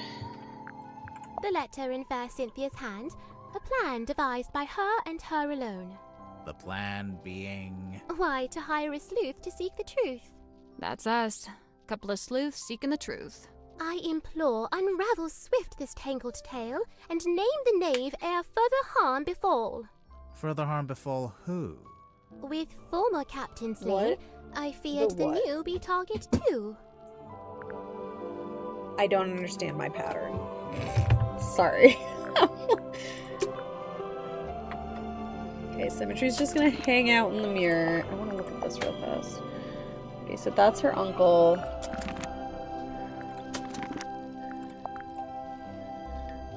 Where's the caretaker's journal?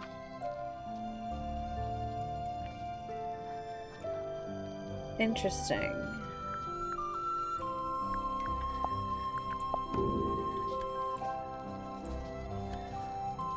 I want to see it work. Okay.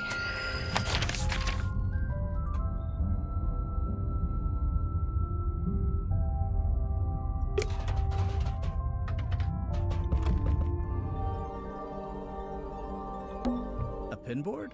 I assume it belongs to that woman over there. Right. We'd better talk to her first. Oh, come on. You don't have to. Ah, weary travelers. Take a seat by the fire, shake out your boots. We're not weary travelers. Then why do you both look so haggard and trail-worn? Ouch. There goes my self-esteem for the rest of the day. We're detectives. I'm Grimoire, and this is Sally. We're here investigating the murder of Magnus Mortuga, your previous captain. My captain? Never. My captain is the moonlight as it shimmers across the lake. My captain is the wind as it whispers through the valley. Who is this woman? No idea. I like her pipe. Kind of like her, though. My name is Moon. Mariana Moon. Aha. And what do you do? I do not do. I simply am. Okay. So, what, you're just some random traveler? A traveller, yes, but random, never. I'm here because I chose to be. I've been searching for the Mortuga submarine for some time, you know. How come? How come? This thing is the motherlode. The motherlode of what? Of whispered I love her voice half changes when truths, she puts the pipe of in her mouth. That murky makes me rumour, happy. Of My goodness. stories unspoken. Oh, like urban myths and stuff. Right. Urban myths and stuff. So, you're a historian. Historian, storyteller, rambler, ambler, fireside gambler. How long have you been here? Well, let's see. I arrived a few hours before the captain was murdered. Oh, dang. Really? Quite the story, isn't it? But you're just on the submarine because you find it interesting. Would that be such a crime? No. Murder's a crime, though, pretty sure. I'm pretty sure. Grimoire, you're a detective. Murder's a merciless crime. Wind rattles the rotting Sir. wood of the old silkworm harbour. The shadow of a vessel lurking low in the night black water. A mysterious stranger steps onto her foredeck. Cloaked in darkness, she slips inside the submarine. Who is she? What is her dark purpose? It's you. We get it. A mysterious stranger, I said. She descends into an ornate parlour, empty, save for a lone figure standing by the fire. So, not empty. He turns, his face still half hidden in flickering shadow. It is Captain Magnus Mortuga. What was he like? Nice guy. Stoic, but polite. Kind.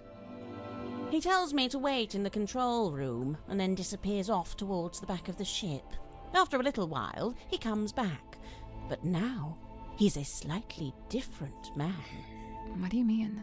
The light is gone from his eyes. He seems sad, angry.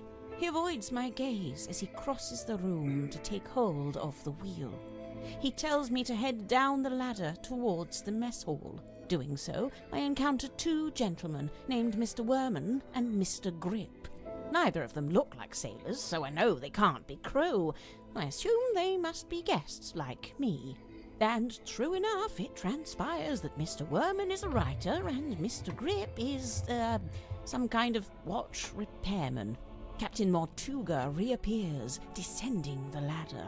He asks the two men to show me around the submarine and introduce me to the others. Then he disappears through the rear corridor.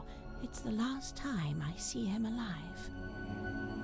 Mr. Worman apologizes, explains he's too tired, and leaves through the opposite corridor. Mr. Grip, unable to come up with such an excuse, agrees to show me around. Now, I wrote this down in my diary, so I may as well let you read it. Oh, okay. Imagine my excitement to finally get a good look around the Mortuga submarine. I was even given a tour by one of Mortuga's subordinates, a Mr. Godric Grip. We began by visiting a bizarre laboratory known as the Dream Chamber. It smelled of dried herbs and dusty glass, but was devoid of its dream custodian. This is a really interesting mechanic. An early disappointment. The captain's cabin was locked. Mr. Grip explained how Captain Mortuga mostly keeps this room locked when it's not in use. I mean, understandably so. He is the captain. We climbed down into the living quarters, where a pair of bunk rooms sat at the end of a corridor. The first smelled of crane dust and unwatered flowers. A young woman was laying in her bed, poring over an old document.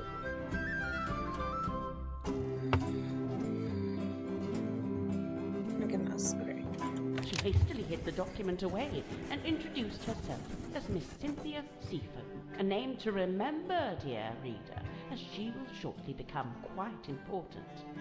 The second bunk room smelled of aftershave and desperation. The two men within, Mr. James Worman and Mr. Dirk Dansom, both appeared to be asleep, so we decided not to intrude. I love the Next music. on the tour, a room inhabited, by the looks of things, by a young child who is also a stage magician. Sadly, this mythical child magician is nowhere to be seen. The room at the very end of the hallway was sealed with a heavy bulkhead door. Mr. Grip dismissed it as a storeroom that only Captain Mortuga makes use of. Oh, read me. Perhaps you'll agree with me, dear reader, when I suggest the peculiarity of a simple storeroom being sealed off with such a significant door. Mr. Grip took me down to the cargo hold. Smells of damp wood and tarred rope. Yes, I describe it in the present tense, for it is here I sit as I write this very diary. Oh my goodness. I'm going back over some stitches that I haven't touched since the beginning, and they're a little bit... and tea-stained parchment. I learned that it's something of a nest for Mr. Grip himself, and thus was currently unoccupied. Outside, I encountered a Dr. Zacharias Zephyr, the aforementioned keeper of the dream chamber. Surprised to see us, he nearly dropped the empty glass bottle he was carrying. Clearly wishing to remove himself from the situation, the good doctor muttered something inaudible and disappeared up the ladder.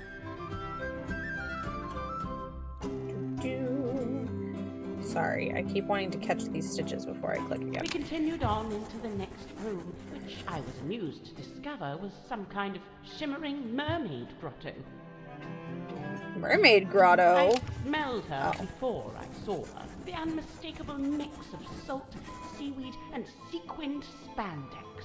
It can only be Madame Tadpole, a name which may be familiar to long-time readers of this diary. Oh, so she knows who Madame Tadpole is. We don't, but she does. Tadpole and I caught up, while Mr. Grip skulked in the doorway, clearly hoping this would mark the end of the tour, but it did not, dear reader. It did not.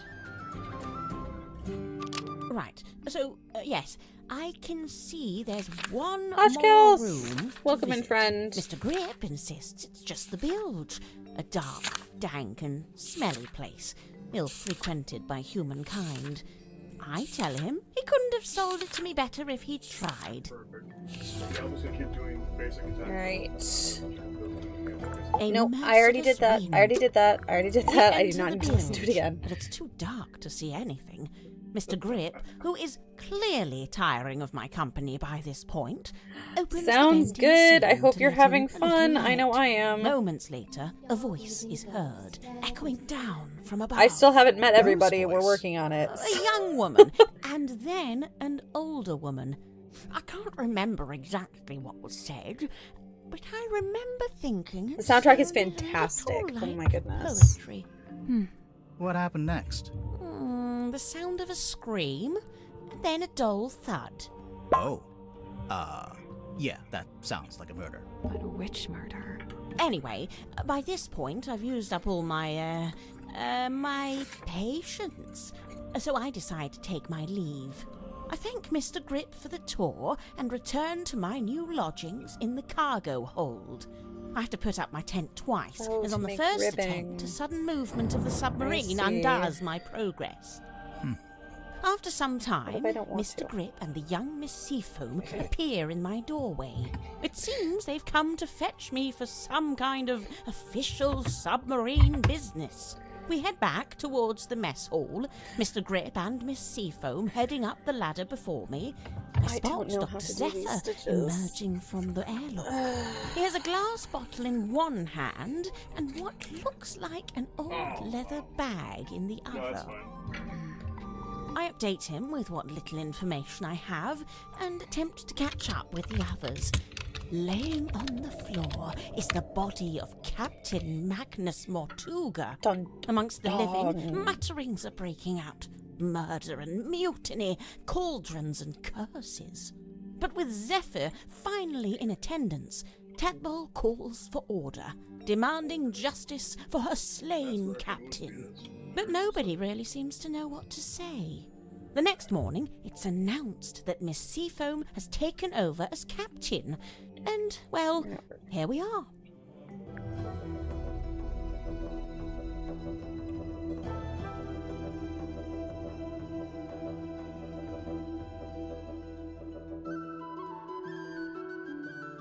What on earth?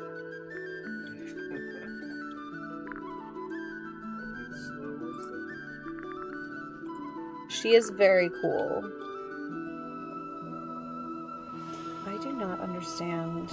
Just a sec. Just a second. Because I'm trying to figure out how to continue my...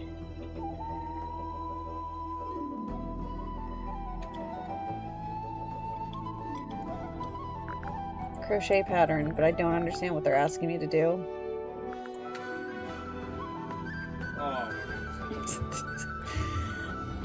Because it should be simple, but it's not.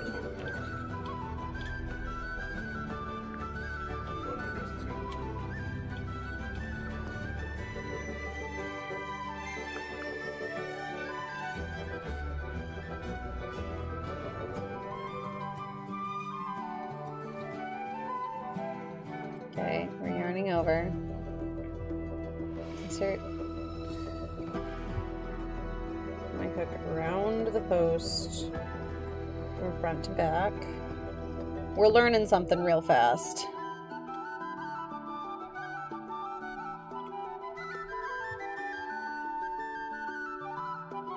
She doesn't have Pippi at home.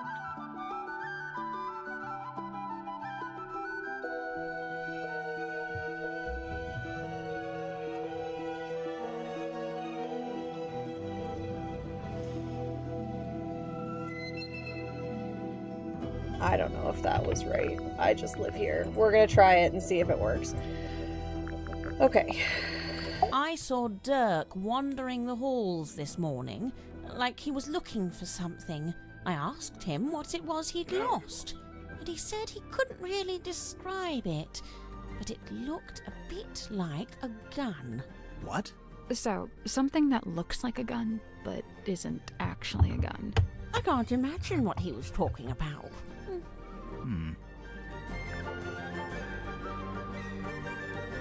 It looks like a gun, but isn't a gun.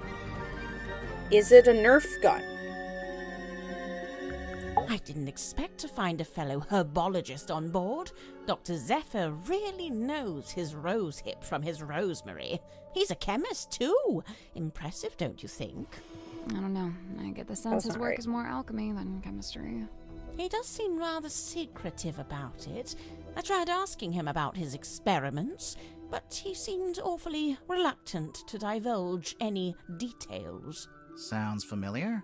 There we go. There we go. We're getting somewhere. Whether we're getting where I'm supposed to be getting is debatable, I know he once but worked we're getting as a somewhere. newspaper journalist. Oh, that's before he changed his name, of course. Have you read his book, Hex of the Helmsman? I leafed through it. I must say he's got some good research skills. I'd love to know what his sources were. What do you mean? The book is very clearly a loose retelling of the real-life story of one Magnus Mortuga.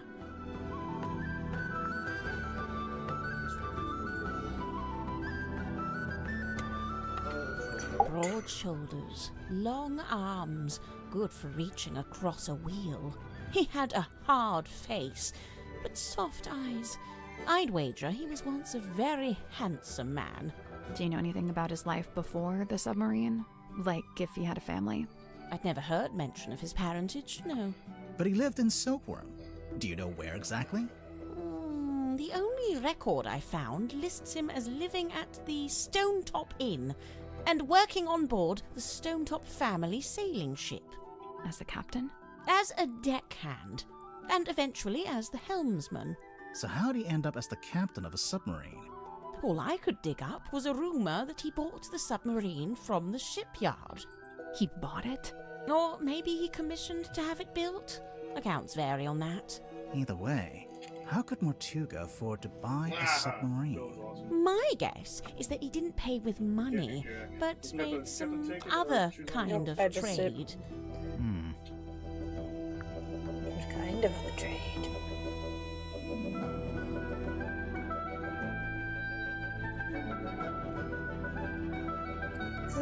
This is an interesting... I've never done what I'm doing right Mariana, now with crochet. And it's a where really are you interesting from? way of We'll making fix the ribbing. dress. I That's the way knit it's been more for often some than I time. crochet. Oh, I see. But you came to So, Silkworm I'm intrigued looking by for this. the Mortuga submarine. How come? I go wherever I please, which usually amounts to wherever has the most interesting rumors. I don't want to be rude, but do you ever have to do work to get money? From time to time. I've taken up work as a tour guide, a historian, a performing storyteller. But how did you wind up getting onto the submarine? Isn't it a secret? Well, if it's such a secret, how did you do it? I got a phone call from Cynthia Seafoam, and she told us to come to Silkworm. And then the submarine came up to the harbor so we could get on. Well, there we are. Perhaps that's how I did it, too.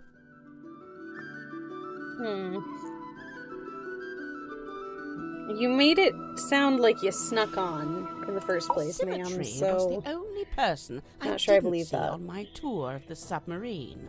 I realized later that she'd been with Mortuga at the time. In the Illusion Theater? You know what's funny? Nobody else calls it that. They all just call it the storeroom. I'm led to believe Illusion Theatre is a name Miss Silkmoth came up with herself. Rather like how she came up with the name Symmetry Silkmoth. That's not her real name? It's not her birth name, no.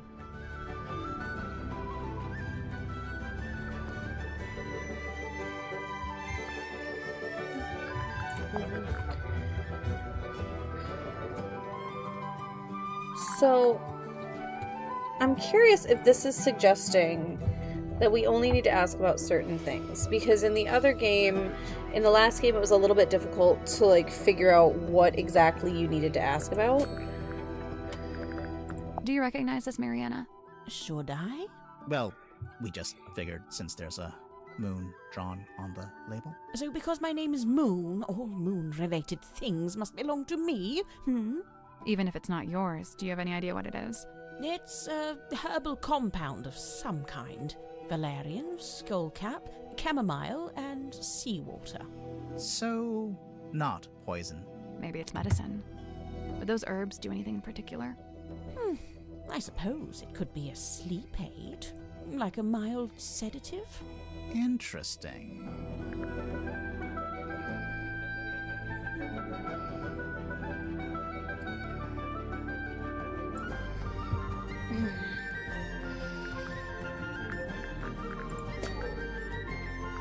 I Okay, can't speak to what so he's it's telling me squirming only around in that's the bottle interesting. there, but the liquid is salt water with a mix of herbs.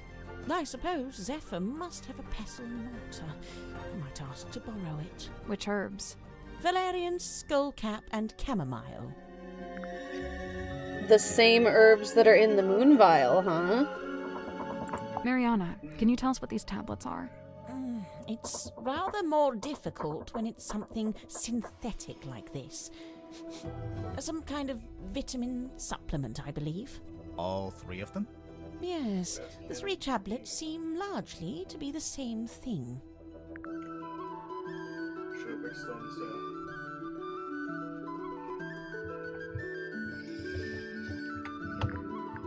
There's only one thing more mysterious than a locked box, and that's an unlocked box that's been emptied of its contents. Did you ever come across the cauldron in your research? No, it really does seem to be something Mortuga's been keeping to himself. What do you make of those scratch marks? I'm not sure. They don't really look like anything made by an animal. That's a relief. Wait, is it? I don't know, Grimoire, is it? It carries something of the cadaver about it. Might be the smell, rust and stagnant seawater. Perhaps it came from the ocean. Have you asked Madame Tadpole about it? No, because I haven't met her yet. Pass it here, I'll show you something amusing. See this photograph on the inside cover? It's a picture of Worman, isn't it? If it is, it's a very flattering one. It's not Worman at all. It's his rather more handsome father, Mayor Damien Dusk. Get out. Really? No word of a lie. Interesting. Mariana, you visited Silkworm before, didn't you? Was Sim's magic show in the theater back then? No, when I passed through, the theatre wasn't showing anything. This very poster was up on the walls, but they'd covered it with a banner that said cancelled. So that must have been after Sim left. But before the theater had booked a new act. I believe Mortuga used its light to alert others to the location of the submarine. On the rare occasions when he wished to do such a thing, of course. That's how it happened with us. Although I guess it was Cynthia, not Mortuga. You know, for some time now, I've heard stories of sailors seeing a green light in the ocean at night. Well, I guess you have your explanation. The problem is, several of the stories predate the Mortuga submarine. Mariana, I was wondering if you could tell us who's worn this. How's she supposed to do that? You know, by the smell. Oh, gross. Very well, let's see. I'm getting wind-battered mahogany, ice-cold sea spray, and mostly melted candle wax. Great, thanks. Not particularly helpful. Ah! My stitch got caught. There we go. Maybe? No. Oh dear. I got very tangled in that stitch. We're gonna have to try that again. This marks a pivotal moment in Silkworm's history, the day the silver snake was discovered.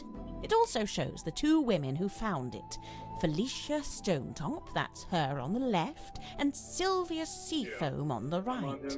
Hang on, we saw a statue about this in the town square, but on the statue, the serpent was shown being wrestled by a male fisherman. Yes, well, that's history for you.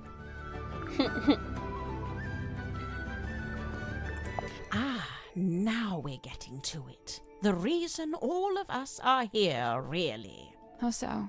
The silver snake, the Mortuga submarine. Did you ever stop and wonder, why here? Why this particular part of the coast? It all stems from a single truth. There's something hiding in the water. Something big. Now, it wasn't my intent to cause you any lasting unease. Look, we three, we're merely tourists here, passers-by. Take my advice. Keep your distance from all this, so you can still walk away at the end. What on earth? Now, where did you find this? Zephyr had it. Did he now? Lillian's locket, silver snake, golden palm, mermaid... The mermaid's tongue. You've heard of it? Only the name, and only when people were telling me it doesn't exist. Maybe it doesn't. But there's a photo. It's a photo of a drawing. What's it supposed to do, anyway? The description in the book here is pretty vague. And they say it allows humans to commune directly with God while they're still alive. What? God? In here it says, said to facilitate communication with she who lies beyond the veil. She who lies beyond the veil, God, other dimensions, aliens, the afterlife. You know, it varies.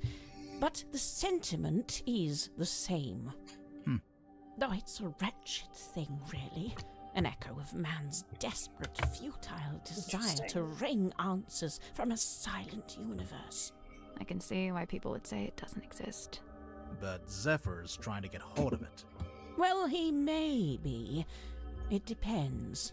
On what? The strength of his will. There's, I'm not mistaken, this little part at the front is actually a microphone. Ooh. Sorry, Felicia Bonetop. Yeah, that's what she's called in the book, too. Marcus Mordoom's captain / love interest. Flying a little close to the sun with that name, aren't they?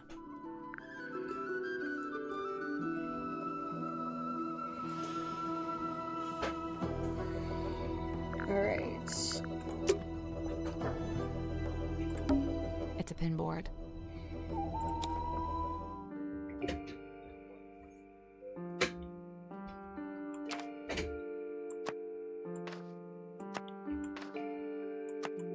I don't know that we know the correct positions yet. I think we're gonna have to come back to this. I assumed it was tea, but actually it smells like coffee. It's unfiltered too, and there's no milk. Hardcore. Dang.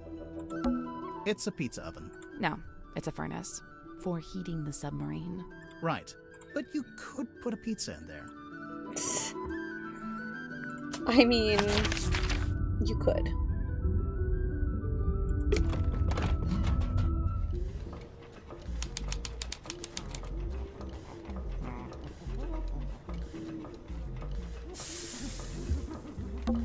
Hello? Is anyone there? I think there's someone in that basket. Oh! He's adorable. Oh my goodness. It's a big compass. That's a lot of hands on there.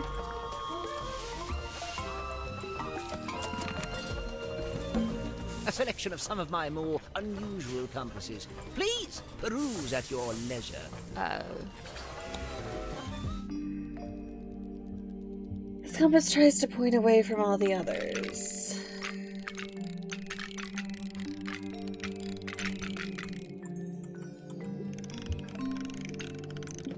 This compass doesn't want to solve this puzzle right now.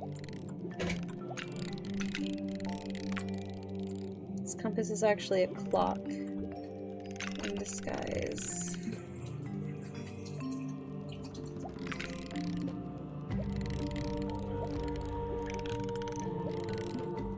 Nope. So there's 4 slots, and the labels are all describing. Really? Really?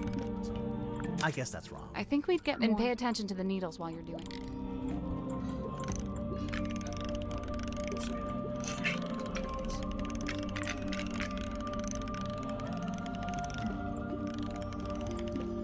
Nothing. It's really all At least one of them doesn't seem to be a compass.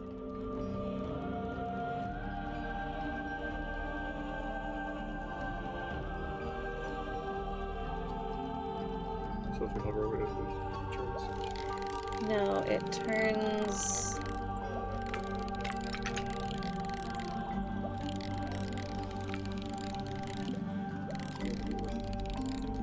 Nothing. It's really At least one of them doesn't seem to be. Yes. That's the clock. So you go back in time. Right?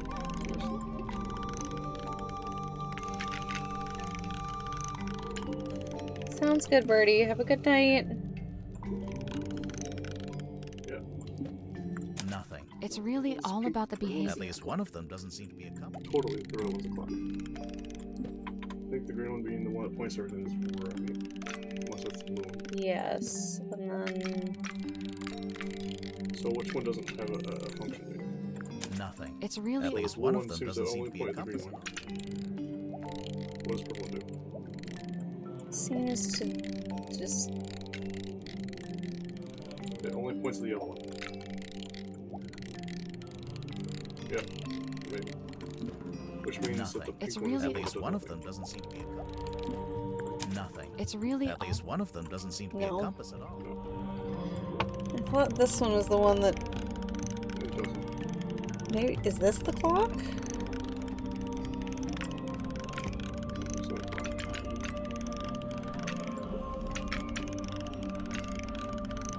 So Is this the one that's trying to point away from everything? I think... well, no, because it's pointing towards it. So maybe the purple one's transparent. No, because then it wouldn't point to... You're putting it away from the ones that are inside. No, that's fine.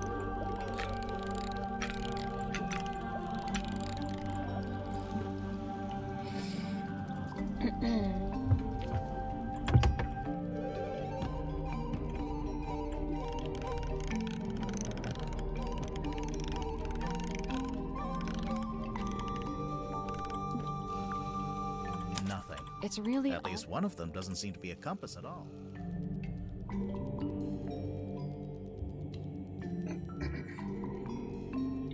Yeah. Is this one moving? Big one moved. Yeah, this one's going around in circles. So that's the clock. That's the clock.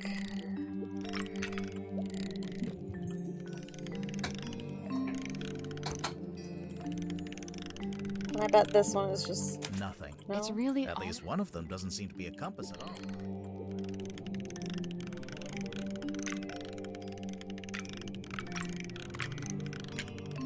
I assume the compass doesn't want us to solve this puzzle the one that goes that points the same direction no matter what.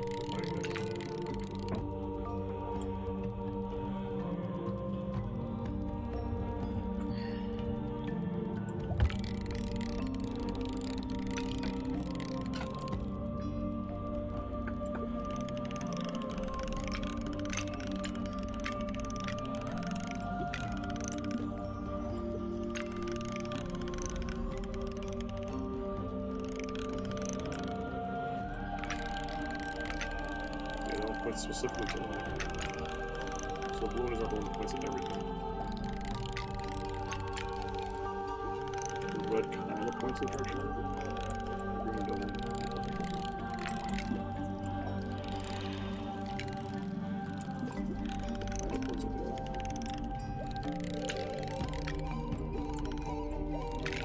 So you see how the red kind of splits the difference between the blue and the green.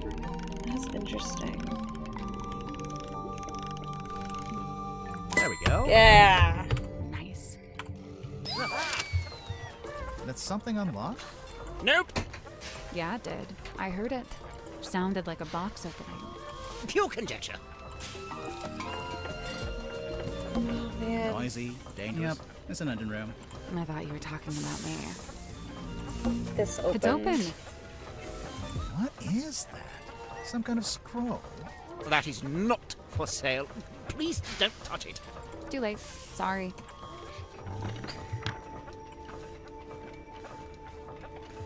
Old scroll. Open. Ooh.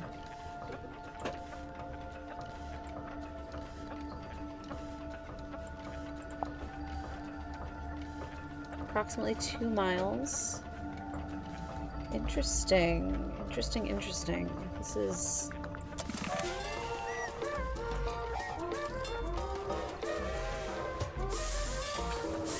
Why are there all of these people? Like, these fake people are cracking me up. What on earth are you doing? Ah, customers. Come in, and welcome to Mr. Grip's Emporium. Wait, what? I guess he's Mr. Grip. What's that? You'd like a succinct yet exhaustive rundown of our operational philosophy? I don't think I said that. Here at Mr. Grip's, we plot the unplottable, chart the unchartable, and measure the unmeasurable. No sea too vast, no night too dark, no fog too thick. With the right contraption in your pocket, even the great unknown may be quantified and calculated. So fret not, noble navigator, as we stock all the essentials. Okay.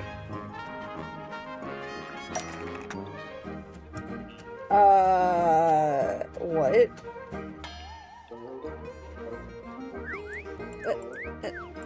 Excuse me.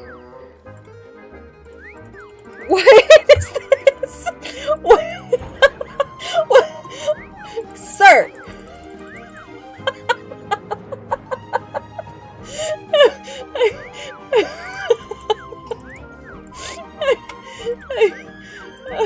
But I don't have any money. I'm sorry, you can't afford this item. I don't want it. I'm afraid you don't have enough money. I know. I'm not trying to buy anything. Apologies, you can't afford that one.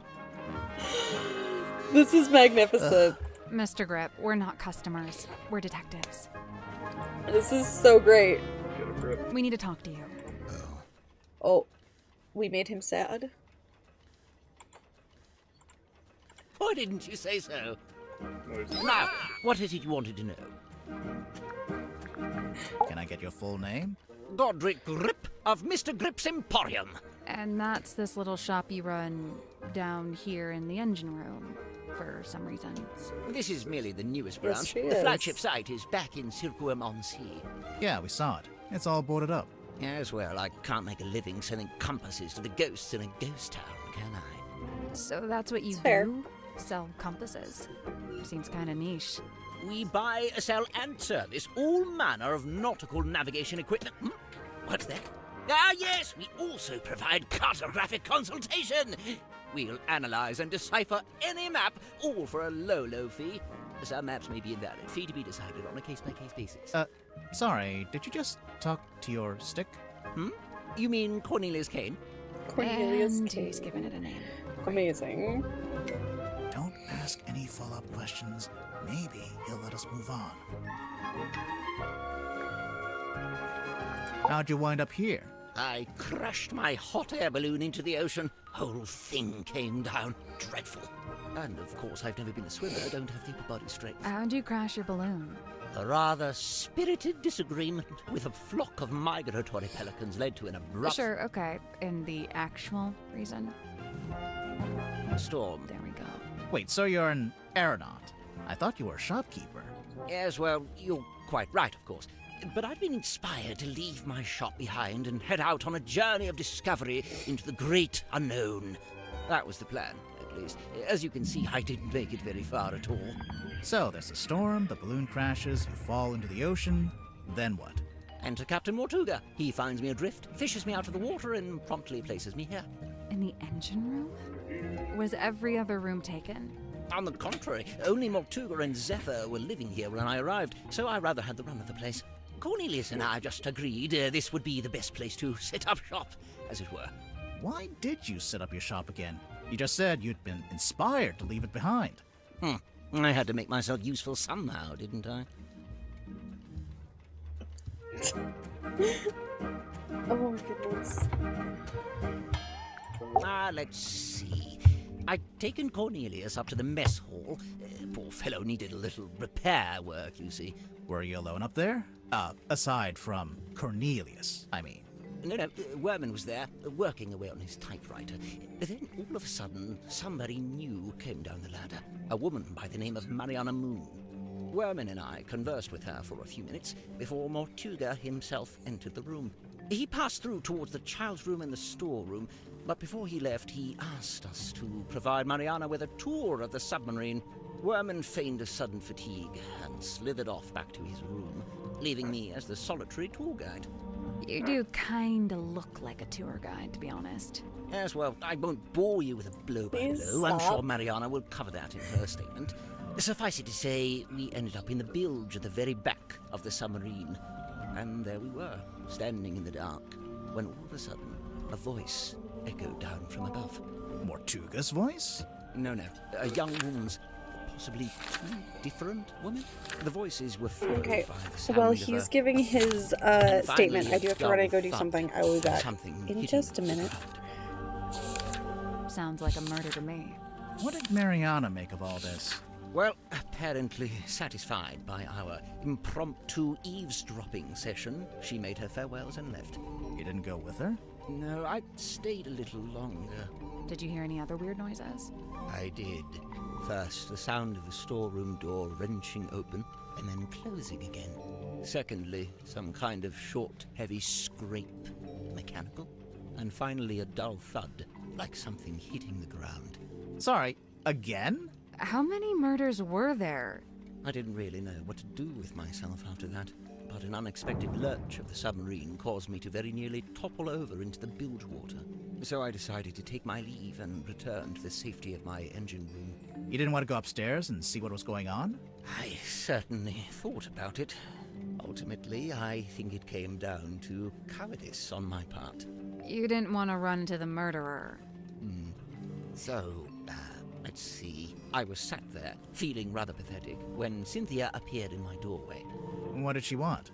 Well, she had a compass she wanted me to fix. I agreed to take a look at it for her. But that wasn't the end of it. She then told me she'd been asked to bring me upstairs, along with everyone else. And so, after fetching Mariana from next door, the three of us went up to the storeroom. I saw Mortuga's body laying on the floor, saw the cut across his neck. The cowardice I'd felt before, compounded. Tadpole spoke to the room. She wanted a confession, or even just an explanation. It goes without saying that nobody was willing to offer one. Really, that's the end of it. After that, several things happened very quickly. Cynthia became captain, decided to bring in a detective. You two arrived, and here we are.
Sorry about that. Let's see. I'm gonna do our next giveaway in about 15 minutes.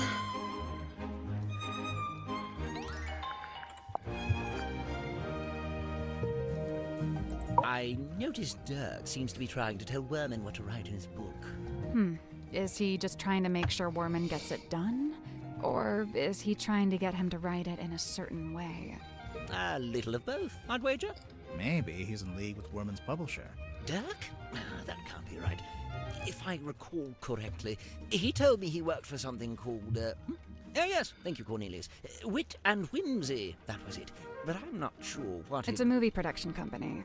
It's owned by Vincent Van de Peer. He's a director and I producer. bet Well, Van de Peer someone's wants... well informed. Vincent once went location scouting in the swamp where I worked as a gift shop sales clerk. Ah, of course. Van de Peer wants the sequel so that he can make What'd another you make movie. of old Dr. Zephyr? Not a fan? There's been some speculation that his experiments may be dangerous or even harmful. Although it's hard to be sure, since he seems so reluctant to admit what they actually are. You don't even know? I would have thought, since you've both been here for a while. Well, yes, Zacharias was one of the only 2 souls aboard the submarine when I arrived, but he never made me feel especially welcome, and he certainly wasn't keen on me poking around his dream chamber. In fact, he always seemed somewhat wary of me, like my arrival was going to scupper his plans in some way. I guess Zephyr and Mortuga weren't expecting anyone else to show up. I never got the details out of either of them, so I can't confirm this. But I believe Werman was invited onto the submarine by Mortuga himself. Really? Why? It's very strange. I can't for the life of me imagine why Mortuga would bring a journalist on board. Werman's an author, not a journalist. Well, he used to be a journalist. He wrote for the local newspaper. And I will say he doesn't seem to have lost the instinct to always be on the lookout for a story. He lived and worked in the inn opposite my emporium. I'd see him when I offered my custom at the inn, and in return, he'd come by my shop. As a sailor, Mortuga shared in my interest of nautical navigation. He even hired me for a job once. Did he tell you he was planning to go live on a submarine? I don't think he told anybody. After his disappearance, all I had was several largely unsatisfactory rumors. They said he disappeared into the sea, whatever that was supposed to mean. The first time I laid eyes on his eponymous submarine was when it rescued me from my fallen balloon. I can't tell you how surprised I was to see Magnus Mortuga step out onto the foredeck. although he wasn't quite the same man I'd known before. How do you mean? The light in his eyes was dulled, like he wasn't really there. What had happened to him? Well, I'd never found out, but perhaps the rumors were true after all. Perhaps he had disappeared into the sea. There was something I noticed while giving Mariana a tour of the submarine. Soon after we entered the bilge, she whipped out her tobacco pipe with a strange kind of urgency. Did she smoke it? Well, she put it in her mouth, but she didn't light it. What's that, Cornelius? You've never seen her light it? Well, now you mention it. Yeah, He has probably different not a good idea to faces. smoke inside a submarine, anyway. Yes, and Mariana seems like such a stickler for health and safety regulations. Before this thrilling little jaunt on the Mortuga submarine, I'd lived in Silkworm all my life. I worked for my father and eventually inherited his business. Gorman Grip's nautical and aeronautical precision measurement and navigation instruments. Snappy title. I eventually trimmed the name down to just Mr. Grip's Emporium. That was around the same time I hired young Cornelius here as a much-needed second pair of hands. He's a stick. He does not have hands. Yes, running that business was my whole life for many years. Slow, sometimes tedious work. There's but I hair was in my mouth, extremely sorry. good at it. I especially relished in the task of deciphering and restoring old maps. The more decrepit they were, the more I enjoyed it. And now you live in the engine room of a submarine. Must be a big change. Yes and no. I will say, in the last day or so, the symmetry does seem particularly somber. Because of Mortuga's death? Yes, the problem seems to be that she considers herself a kind of catalyst. Does she? Why? Well, I believe she'd been working on some new project, and shortly before Mortuga died, Symmetry shared this project with him. And? And then he dies. It's probably just bad timing. What kind of project was it? I really have no idea. What's that? Oh, yes. Cornelius tells me he saw Symmetry drawing something while in the mess hall. A poster, apparently? This dude. Okay. I'm gonna wait to ask him about all of this. I wonder if Mariana would let us take a closer look at that pipe of hers. It can't hurt to ask. And I'm gonna wait to do that. What time is it? 11:20. I want to go meet our last person.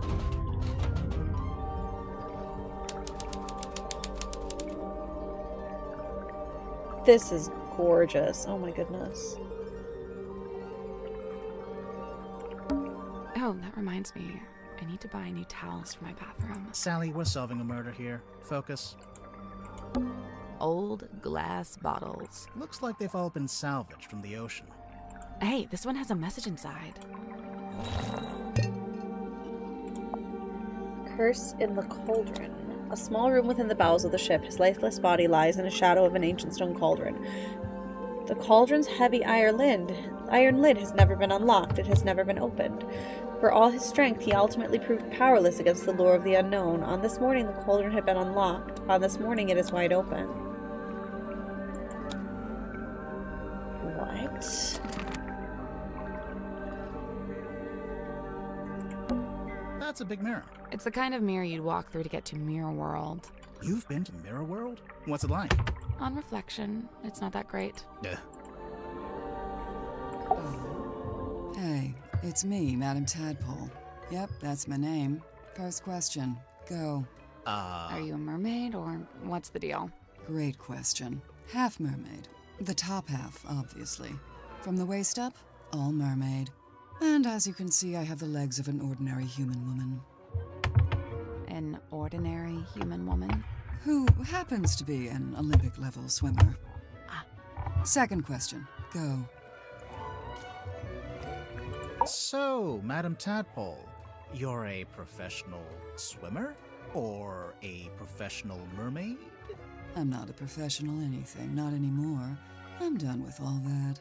Do you have gills? Nope, it's a tattoo. Sorry to disappoint. It's cool. Why'd you get it? I've always been real good at holding my breath underwater, like scary good. The other kids used to call me Fish Girl. Kids can be mean. I'd say they had it right. How come you're here on the submarine? Okay, so I like to go diving. In the sea, deep.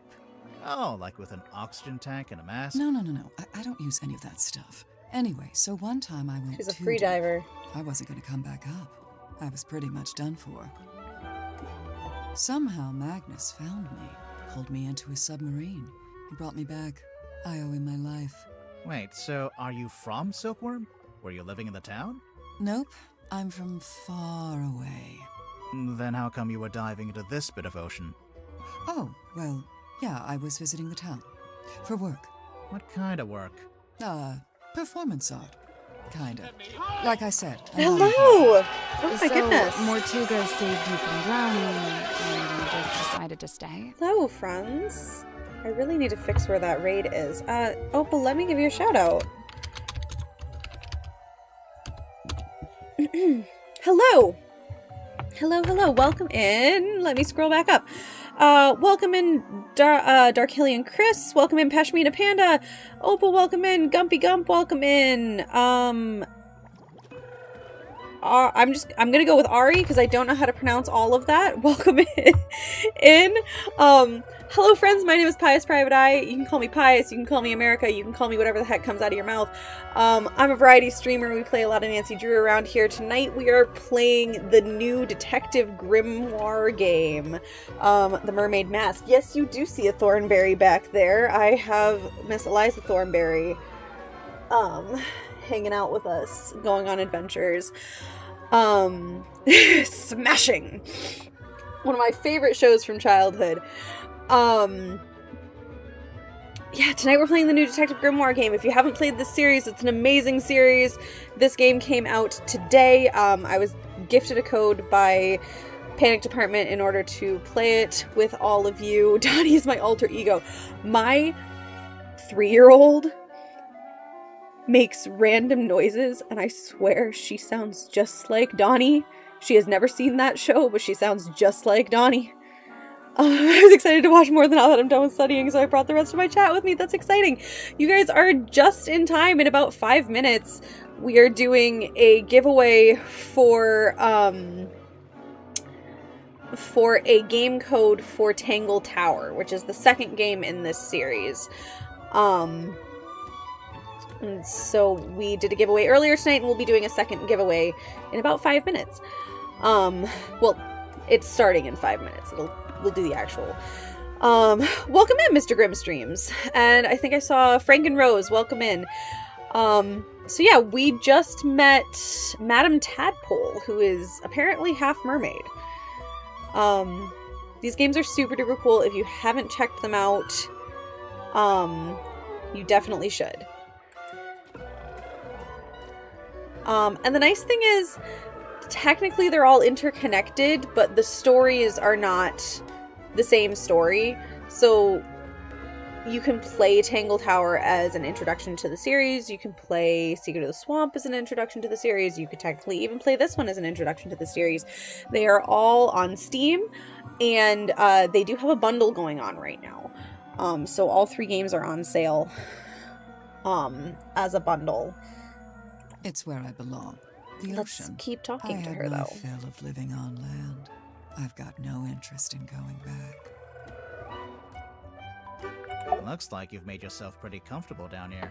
Magnus We will offered be me one of the ending bunk rooms, stream but I pretty turned him soon down. after the And 11:30 over time, I giveaway. turned the airlock We'll into a probably nice play until little home midnight, for myself. but I will be Where back did playing you more get all tomorrow. this stuff? The mirrors, the bottles. Shipwrecks, shipping containers, you name it.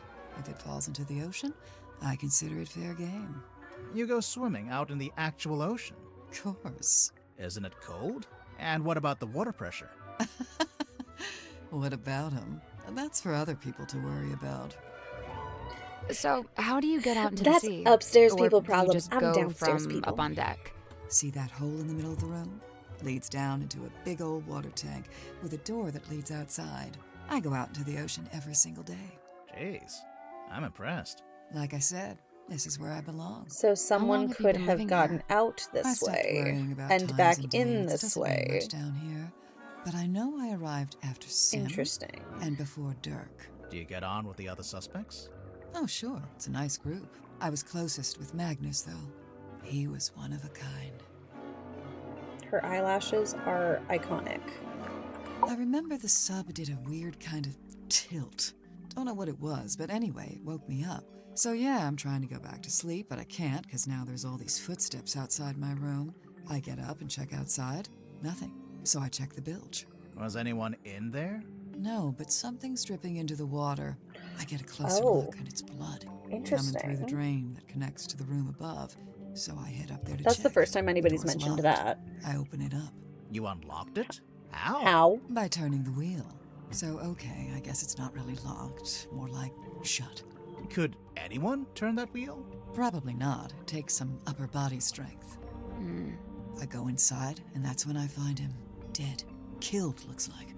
I get angry. I'm out for revenge. I gotta find the guy who did it. So I run to the mess hall. Nobody. Climb up to the parlor. Nobody. Then I notice the hatch up to the floor. The character designs are so Someone's good. making an escape. They're really, really interesting. The first game is a little bit less, I wouldn't say less polished, it's just a different style.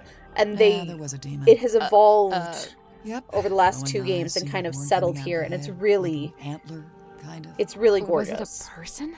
I don't know, maybe. It was dark. I could only really make out the eyes, and it wasn't looking at me. It was looking out to the side. Looks like at a the turnip. ocean, I guess. Then it starts talking. What did it say? No idea. Alien language. What? Okay, even I'm making notes now. This is the best statement we ever got. Oh yeah, there was this big green light. Not sure where it was coming from, though. It can't be anything good, I figure. Better put a stop to it.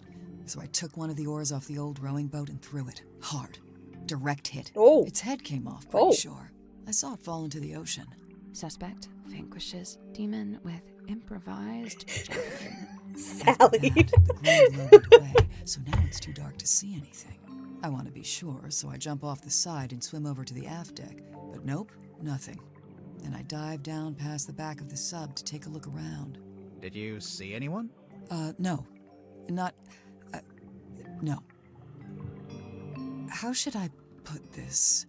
I'm pretty sure I was being watched. Like I could... Sally is so great. I love her Something so is out there with much. I don't know. Sorry. Did you ever find the head of the demon or whatever it was? You said it fell into the ocean. Oh yeah, I did actually. It was right there, floating in the water. Turns out it was this leather mask kind of thing. A mask? Like a full head mask, you know, kind of like a balaclava. Do you still have it? Nope. I took it back inside the submarine, left it right here in the airlock, and, it's gone. I think it got stolen. That's, disappointing. Tadpole, The you murderer didn't took finish it your statement. back. Right. I left the airlock, told Cynthia to gather up the others and come up to the storeroom. Zephyr was in the mess hall. I told him to come too. So I go to the storeroom. I'm trying Dirk's not to there itch with it, but Worm good and gracious. Sim. Everyone else shows up shortly after. So, you all gathered at the crime Oh, scene. it's 11:30. What happened? Nobody wanted to admit to murder, so it was a bit of a stalemate. It is 11:30. All right, hang on. I'm gonna post like I did last time.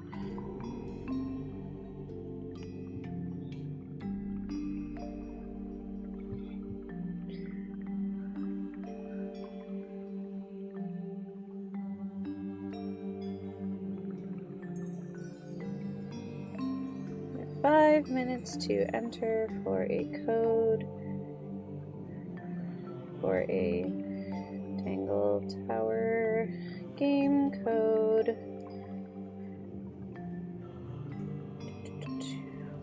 Link. Just a second, sorry. I'm slow at these things, but they do happen. Enter here. Done. Okay, and then I'm gonna get...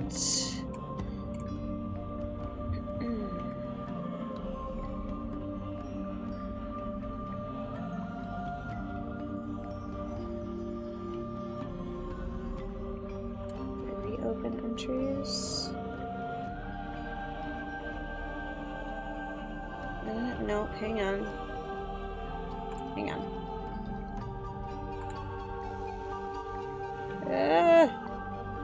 Hang on. Don't do that.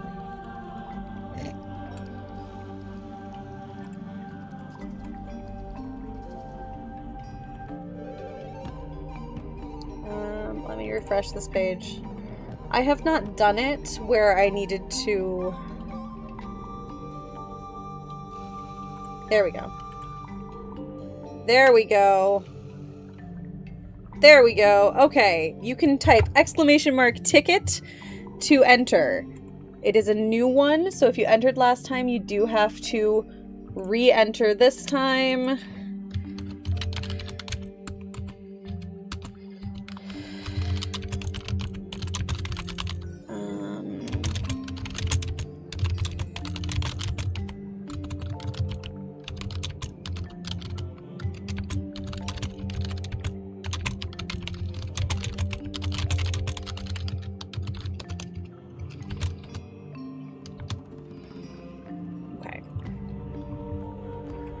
No one has said they won bingo tonight.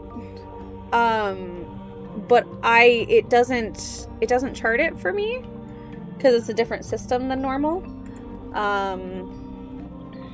So yeah, so you can type !ticket into chat and that will enter you to win a Steam key for Tangle Tower. So you will get the game for free. If you would like to most of the others made excuses, play the game. Scurried off. Zephyr, Grip, and I stayed behind. I guess we were the ones who knew Magnus best. That's it. Story's over. Get out of here. Oh, okay. Rude.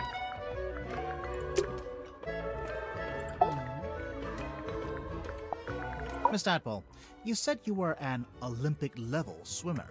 Oh, sure. They never let me compete, though. I got banned way back when I used to swim in regionals. Why? What did you do? Nothing. So far, Opal is the only person who has entered, so if anybody else wants a chance, go ahead and type !ticket into chat. I never really cared about competing anyway. So what did you do after you got banned? Oh, you know, left home, traveled, got a job, quit that job, traveled some more. And, have you always been green? Oh, you finally built up the courage to ask, huh? No, it was a reaction to some chemicals we used in a little water tank I used to swim in. The doctor said it's reversible, but I couldn't afford the treatment, so yeah, I'm green. Dirk's got a little crush on me, pretty sure. Cute. He's a good egg, but he's not my type. I don't go in for the Boy Scout look. Now, if he grew a beard, then I'd be open for negotiation. Oh. Sure, I could see that. Sorry, could we maybe talk about something more relevant? Yeah, Zephyr and I had a little falling out. Oh, Over really? what? Something to do with his experiments? In theory, I really don't care what he does in his lab. I just didn't like that he dragged Sim into it. What do you mean? When I first got here, Sim was working for Zephyr in the Dream Chamber. What were they working on? Researching dreams, I guess? Well, sure, that was part of it. They even had Mortuga as a test subject at one point. They were researching Mortuga's dreams? Look, it's not the dreams that were the problem. It's the communicating with spirits from the other world stuff. Oh, like talking with the afterlife. Zephyr's a grown man. If he wants to research that stuff, he's free to do so. But Sim's still young. I didn't want her getting misled, so I put a stop to it. How? I made Zephyr tell Sim he didn't need her anymore. Ouch. Oof. It's for the best. But she's so sad about it. You made Symmetry sad. A minute and 20 seconds left. If you want to enter the giveaway for a game code, make sure you type !ticket into chat. Because he's a famous author? Oh no, I don't care about that. I don't read pulp It's an excellent question, Opal. Right. Then what's so interesting? Okay, or if she dyed it afterwards. From Silkworm, just like Mortuga. And after he arrived on the submarine, Mortuga spent a lot of time talking with him. Wait, you think they knew each other from before? From when they both lived in the town? No, but I do think they share a connection. Like maybe they have a mutual friend or something? Something like that. Then it seems like Mortuga would have wanted Worman on the submarine if he had something to gain from it, even if it was just information. What information, though? What was Mortuga trying to find out?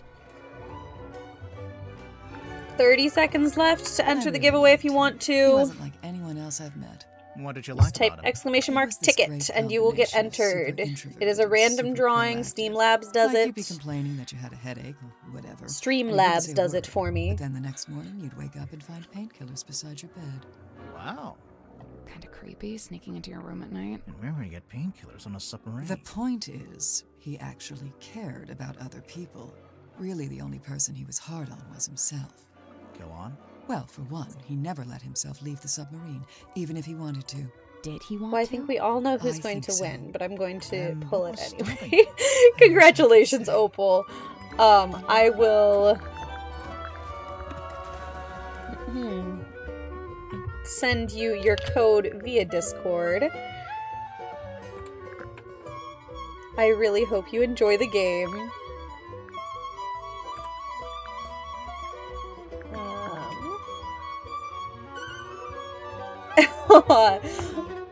Well, there are 3 more chances to win. I have 3 more codes, so I'll be giving away 2 more tomorrow. And one on Sunday night.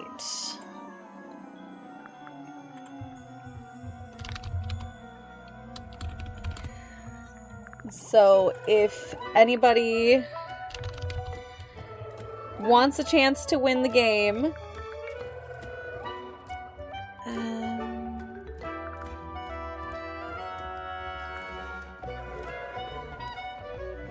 Opal, I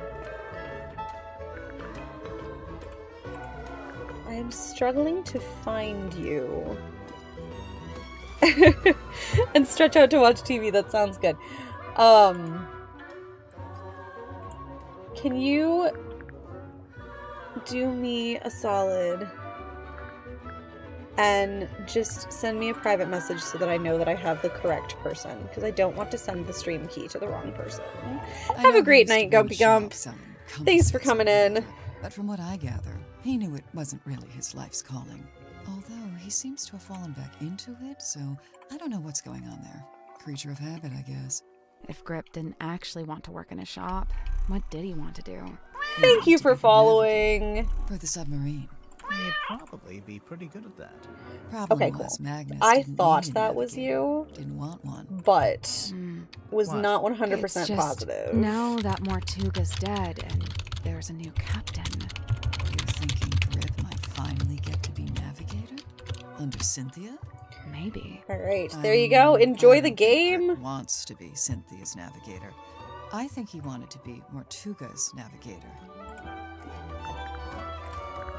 I couldn't believe it when she showed up. I swear this submarine is like some kind of giant sink strainer. You know Mariana Moon from before? Yeah, we've crossed paths. We very briefly both worked for the same guy. What guy? Doing what? What guy? Performance What guy? art. What guy? Mariana's act was storytelling. What about? Oh my goodness, I want to know the name of the It was guy. about the history of Silkworm on Sea, with a focus on all the rumors and urban myths. This was before I'd even been there myself. She even mentioned the rumor of the Mortuga submarine, how she'd been in Silkworm looking for it. What was the rumor? Just that there was supposed to be this haunted submarine with a captain who got cursed to live underwater forever. Sounds made up. I know, right? Sim's quite delicate. She's got some real self-worth issues. She's kinda eerie. Mm-hmm. And she's got this 1,000-yard stare, like a rabbit in the headlights. She's got a unique way of speaking, too. Yeah, I'm still not sure how much of it is I'm glad you are how much is excited. residual from I time really love performing that on game. stage.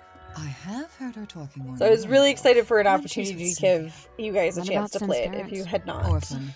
As far as I know, she was homeless for a while, until the system picked her up and she got moved into the theater. So, she's never had any kind of normal life. Nope. That 1,000-yard stare is starting to make a little more sense now, huh? Oh. Okay, we're not going to ask her about clues either. I want to go back and I want to try and talk to the captain because it's the only person we haven't met yet. You spoke with Sim? Yeah. And? I'm not about to declare her innocent right here, right now, if that's what you were hoping for. Aw, come on. Do it. We haven't even spoken to all the suspects yet. Oh, which ones are you missing? You. You. Open the door, Cynthia. Thank you. About time.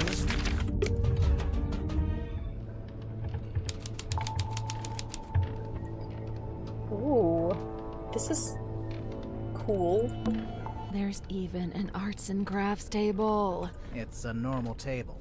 Currently being used for arts and crafts. I love you, Sally. I really, really do. Interesting. Oh, the ship's wheel. Don't touch it. I won't. That was not convincing. Just because it's not convincing doesn't mean it's an interesting wheel. Can we look at the control panel? If you promise not to press any of the buttons. I will make no such promise. A radar? Maybe some kind of underwater imaging system? Either way, it's a machine that looks out into the ocean. It's an electrical switchboard. Something's bound to happen if we mess around, if we carefully and sensibly interact with this precision equipment. Uh-oh.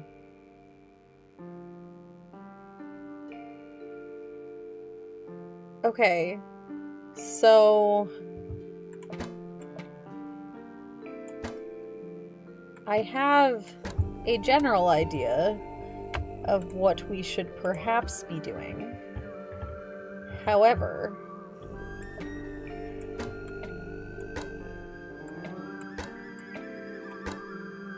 simultaneously, I have no idea. I'll do this later.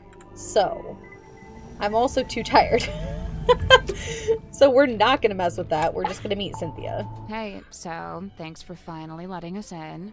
You know, I have to say, that really was pretty unhelpful. It is I, Cynthia Seafoam, fearless captain of the Mortuga submarine. Hi, I'm Sally. Aha! Then you must be Detective Grimoire. Correct? Yes? The world's greatest detective. Here, The world's greatest on my detective. submarine. The world's... No, I'm not the world's greatest. Just a detective. Why? She was probably talking about me. Now I assume you've come to make your official report. Let's hear it. I'm a busy woman, you know. Slow down there, Miss Seafoam. We just came in here to question you since you're one of the suspects. But I hired you. Yeah, no, that Yeah, doesn't that get you off wouldn't the be hook, the I'm first afraid. time. What? Would not be the first Really? time. Ugh, this is so totally unfair. Would not be the first time we were hired by the person who did the murdering. So don't even try that with us, sweetheart. I mean, not specifically Grimoire, necessarily, just like any detective. Captain.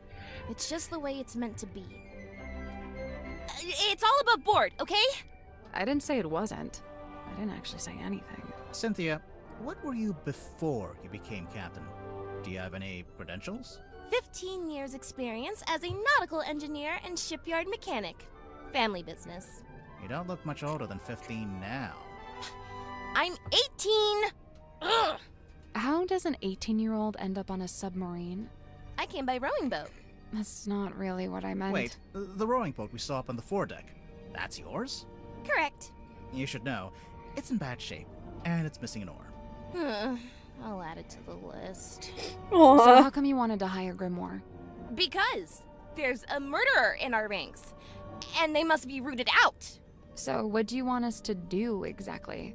1. You will investigate and ascertain the identity of the killer. 2. You will return here and report your findings to me. 3. You go home. Hello, road 3. work! Hey, We're getting real close to the end of tonight, 3, but she we will be pays back us. tomorrow 4, night. we go get ice cream. 5, we go home. Deal. Wait, I didn't... Meeting adjourned. Oh my goodness, I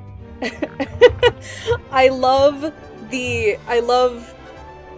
the chemistry between her and Sally. They're Why did you want to come to the hilarious. submarine in the first place? To become captain? I sought an audience with Magnus Mortuga. I had things I wished to discuss with him. Like what? Matters of great importance. Affairs of great significance. Dealings of great... She's not gonna tell us. Not yet. We'll get there. How long have you been here, Cynthia? It is I so arrived a few great. weeks I'm before Mr. Mormon so and Mr. excited Jensen. right now. I'm assuming you don't live here in the control room. Where do you sleep? Having so much Mortuga fun. put me in the bunk room at the bow end of the ship. I share a room with Sim. If you arrived before Dirk and Worman, the other bunk room would have still been empty. But Mortuga made you share. Yeah, I think he wanted to keep that other bunk room vacant. Oh, interesting. I'm not complaining. Oh my goodness! So, what are you gonna do with the submarine? Hello, friends! Medio, let me give you a shout out. Hello, guys! Thank you for following Possum Tales. Hang on, I'll say hello to everybody once I get the shout out there. Alright. Let me scroll back up. Hello, Paris. Hello, CJ. Hello, Celeb. Hello, Robin. Hello, Medio. Hello, Possum Tales. Welcome in, Raiders. For those of you who don't know who I am, my name is Pious Private Eye. You can call me Pious. I'm a variety streamer. We play a lot of detective games, lots of Nancy Drew. Tonight we are playing Mermaid Mask, which I know you were just playing with Medio. You finished? You played the whole thing? My dude, that is insane. Almost 12 hours, 11 and a half hours. Wow. That is some dedication, friend. We're playing tonight, tomorrow night, and Sunday night in the hopes that we will get close to finishing. Yeah, he really locked in. Dang. I am impressed. We are just now meeting Captain Seafoam. So that is impressive. Because I have it under good authority that this game is supposed to take longer than that. So, well done, Media. That is absolutely insane. Holy cow. My first order of business, hiring you two. That is so I impressive. can't do anything else until this gets cleared up, you know? Oh my goodness. Sure, I get that. We're almost done about for tonight. afterwards? We're only going for about 10 more minutes. We'll sail the seven seas. But and have I will be adventures. playing again tomorrow You know, night. that kind of stuff. Have a great night, Paris. I woke up when the submarine made an unscheduled maneuver. Everyone should have been asleep, but suddenly we were surfacing. How could you tell? When the submarine surfaces, the bow tilts up and the stern tilts down. And diving's the opposite. My bunk room's in the bow, and I could feel it tilting up. The bow is the front. I knew that. I wondered if someone Oh my other goodness, than Sally. Mortuga might be at the wheel. I was gonna go check, but then I noticed Sim was wide awake, looking upset. When I asked, she told me something had gone wrong with the new magic act she'd set up. I told her she could always take it down, rework it, and then try it again later. She seemed to agree with that, so I left her and went up to the control room. The control room was empty. Have a but I great could see night, we Celeb. had actually surfaced. So I went For up everybody to who the just came foredeck to in, check. we did run Wasn't 2 anybody out there giveaways either. tonight I had this weird for feeling game I codes really didn't wanna go back for to Tangle bed, Tower, which is the second game in the series. We will be doing 2 more giveaways for game codes tomorrow night while I'm streaming at 10 o'clock and Suddenly, the 11:30 readings all respectively. started to go haywire. The ship's compass, the needle, it was malfunctioning. Sounds good, Medio. Get some rest. Yes, I am very excited about them. Yeah, I figured it would. So if you want to play the series and you don't own any of the games yet, tune in tomorrow night for some giveaway opportunities. Bottle made of green glass. I don't know why. I didn't ask. I went down the 2 ladders and towards the engine room, since I wanted Mr. Grip to take a look at the ship's compass. But then Madame Tadpole appeared and called out to me. She wanted me to bring Grip and everyone else and meet her outside the storage room upstairs. I went into the engine room and gave Mr. Grip the compass. I told him the needle would need replacing. Did he agree to fix it for you? Yeah, of course. He even said he had a bunch of replacement needles he could try out. Anyway, then we went to the cargo hold to fetch Mariana Moon. Oh my The goodness. 3 of us went up to the storeroom like Tadpole cannot- had asked. I cannot We get went this down stitch the corridor. to catch. The others were gathered outside Haha. the room at the end. Got it. I got it. I looked through We got the there. crowd and saw Captain Mortuga laying on his back, dead. I'm laughing while she's recounting a Everyone was horrific trying to work experience. out It's what had fine. happened. Someone mentioned that Sim was the last person who'd seen Mortuga alive. Ooh, I didn't 50% like where bookish the tonight. conversation was heading, so I took Sim and left. And yeah, that's about it. You went straight back to your room? No, I went back up to the control room first. For what reason? I was wondering if Mortuga had left any instructions or any paperwork. I wanted to read the captain's log too. Something tells me that's not the whole story. I am crocheting. That's the whole statement, I swear. I am if working you have any on other the specific questions, I'll field so them separately. it's down here. I'm making a little like announcement outfit for baby boy who's coming in September when I go on maternity leave. It's a lion. So I finished this hat while we were playing Tangle Tower last week, and I'm working on the diaper portion of that piece right now. Thank you. It turned out really, really cute, and I'm over the moon enthralled about this hat. I can't get over how cute it is. Okay, what time is it? Alright, we're gonna ask her about the suspects, and then we're gonna call it a night. She's And super strong, and we she can will swim super fast. pick back up tomorrow night. She knows all about Let's hear the what she has to different say kinds about of everybody else fish. first. Wow. And she can hold her breath underwater for like ages. Of course. Also, she's traveled the world, she's had all these different jobs, met all these different people. I haven't done any of that stuff. Well, she's a bit older than you. Yeah, I guess. Dirk's okay, I guess.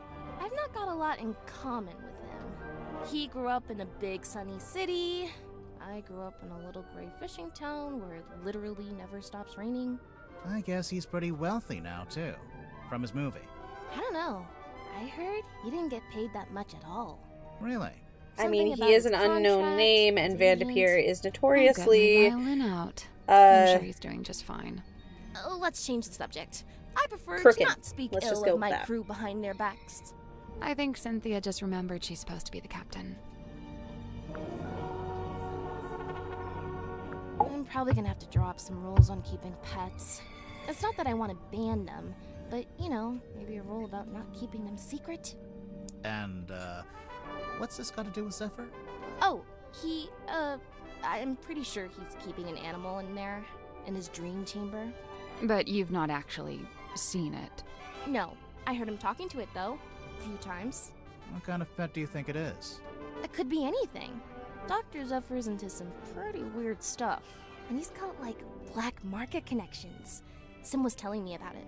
Black market? Oh, wait, she told me not to tell anyone else. Forget I said that. Sure thing. I can see you writing it down. Dude, it's important. We're gonna write it down.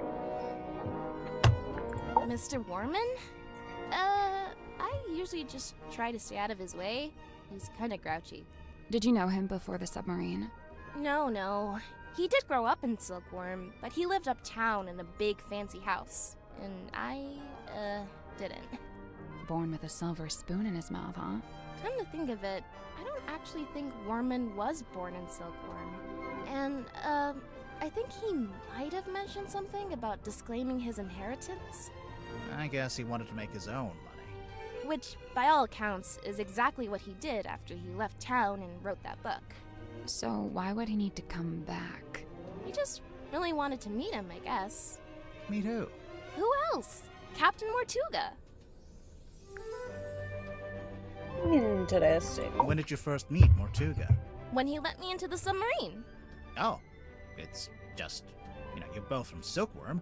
I thought maybe you'd have run into him before that. My parents did. I know that much.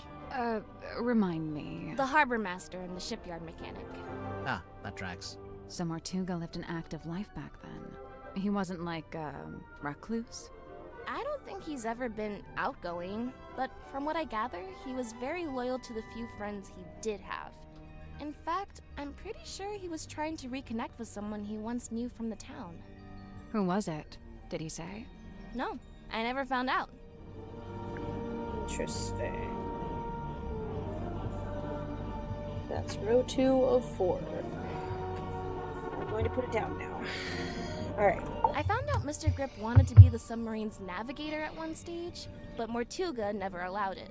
After I became captain, I half expected Grip to come and ask about taking on the role. But he didn't? Nope. Would you have said yes? Of course. I have no idea why Mortuga didn't allow it, but Mr. Grip's clearly an expert. I would have welcomed his help. I wonder why he didn't ask. I'd guess he assumed Cynthia didn't want any help. Sorry, Cynthia, but you do give off a kind of I can do everything by myself vibe. Yeah? Just a little. Feedback duly noted. You don't have to get mad about it, Said though. you're 18? Where are your parents? My stepfather's still in Silkworm. He's too stubborn to leave, even though the town's pretty much dead. Whereabouts? The shipyard beneath the lighthouse. That's where I live, too. Sounds like it might have been an interesting place to grow up. It used to be. Nowadays, it's basically just a big pile of rust. What about your mother?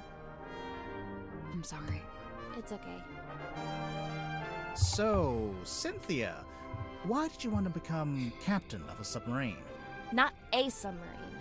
This submarine. Like I said, it's just the way it's meant to be.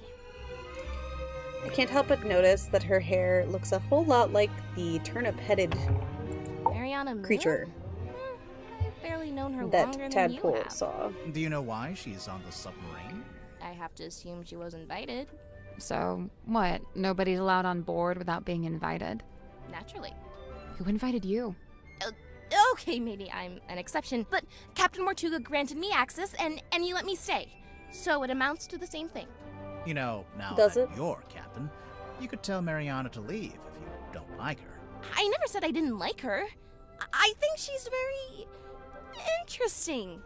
Wow. Convincing. Sim's my best friend. Aww. That's nice. She's really cool and weird, and she knows all kinds of stuff about illusions and magic and curses and psychics and haunted dolls. What a ringing endorsement. Curses?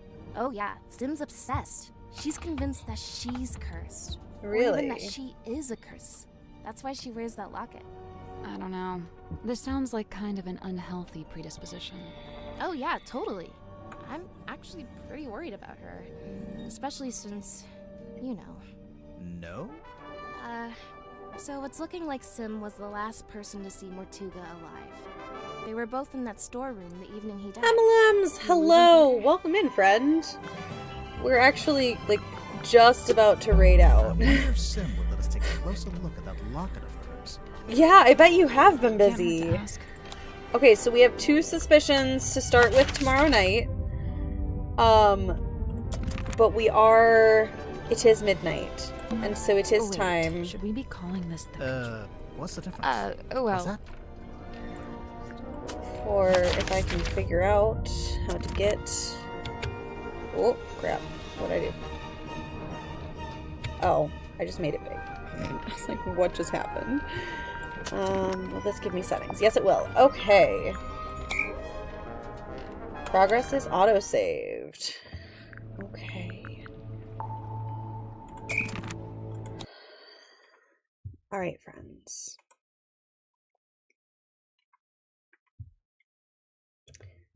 Give my computer just a second. There we go. Okay.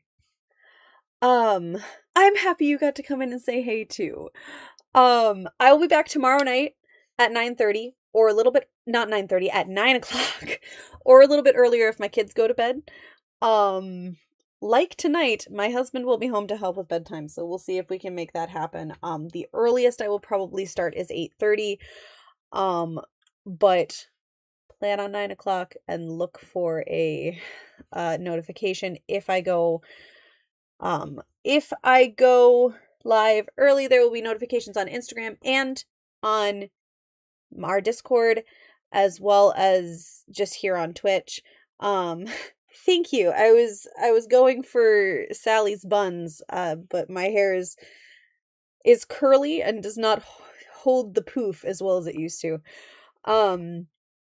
If you want a chance to win a Steam code for Tangle Tower, which is the second game in this series. And the fun part about these games is that while they do contain references to all of the others, they are not chronological. So you can jump in at any point in the series.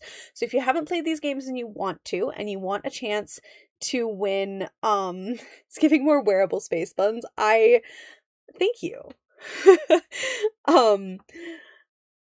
If you want a chance to win a game code so that you can get Tangle Tower for free, I will be doing 2 more giveaways tomorrow night at 10 o'clock and 11:30. If you don't want to miss those, make sure you follow so that you can tune in tomorrow night.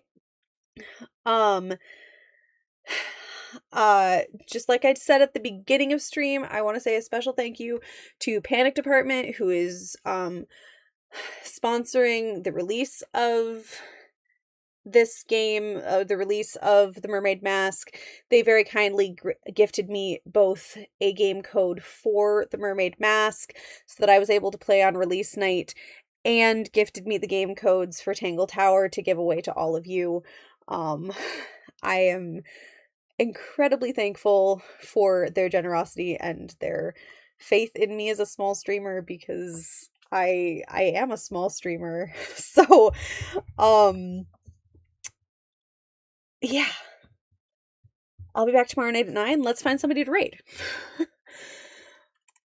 Doop-a-doop-doop-doo. That is the wrong page. I'm just... it's nice when I want to do stuff like this, the hair volume. It is not so nice when it is hot as balls outside and I want it to not be heavy. Okay. Let's see here.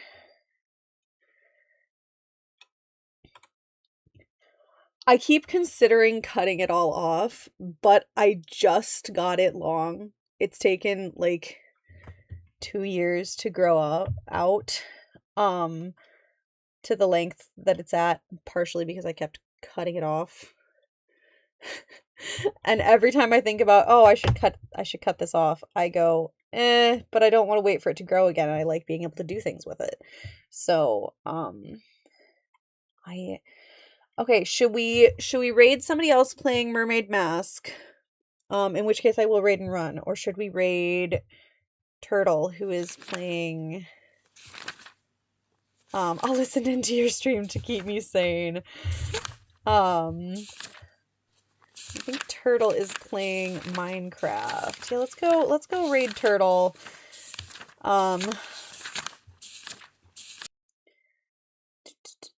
Alright, friends, here is our raid message for those who are not subbed. Here is our sub raid message for those who are. If you want to sub to the channel, we do have a sub goal going right now. That is an incorrect number. We have 6 out of the 30 there. If we reach that before August, I will put on a live reading of The Princess Bride here on my channel with friends.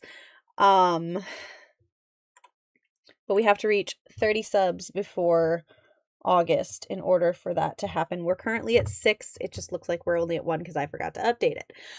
All right, friends. Thank you for tuning in. I'll be back tomorrow night. I can't wait to play more of this game. This is so much fun. Thank you for hanging out. If you want to participate in those giveaways, make sure you follow either here or on Instagram so that you don't miss anything. You can find me at Pious Private Eye on any of my social medias. I'm on Instagram, YouTube, TikTok, and here on Twitch. Thank you for hanging out with me, and I will see you in the next one. Have a great night.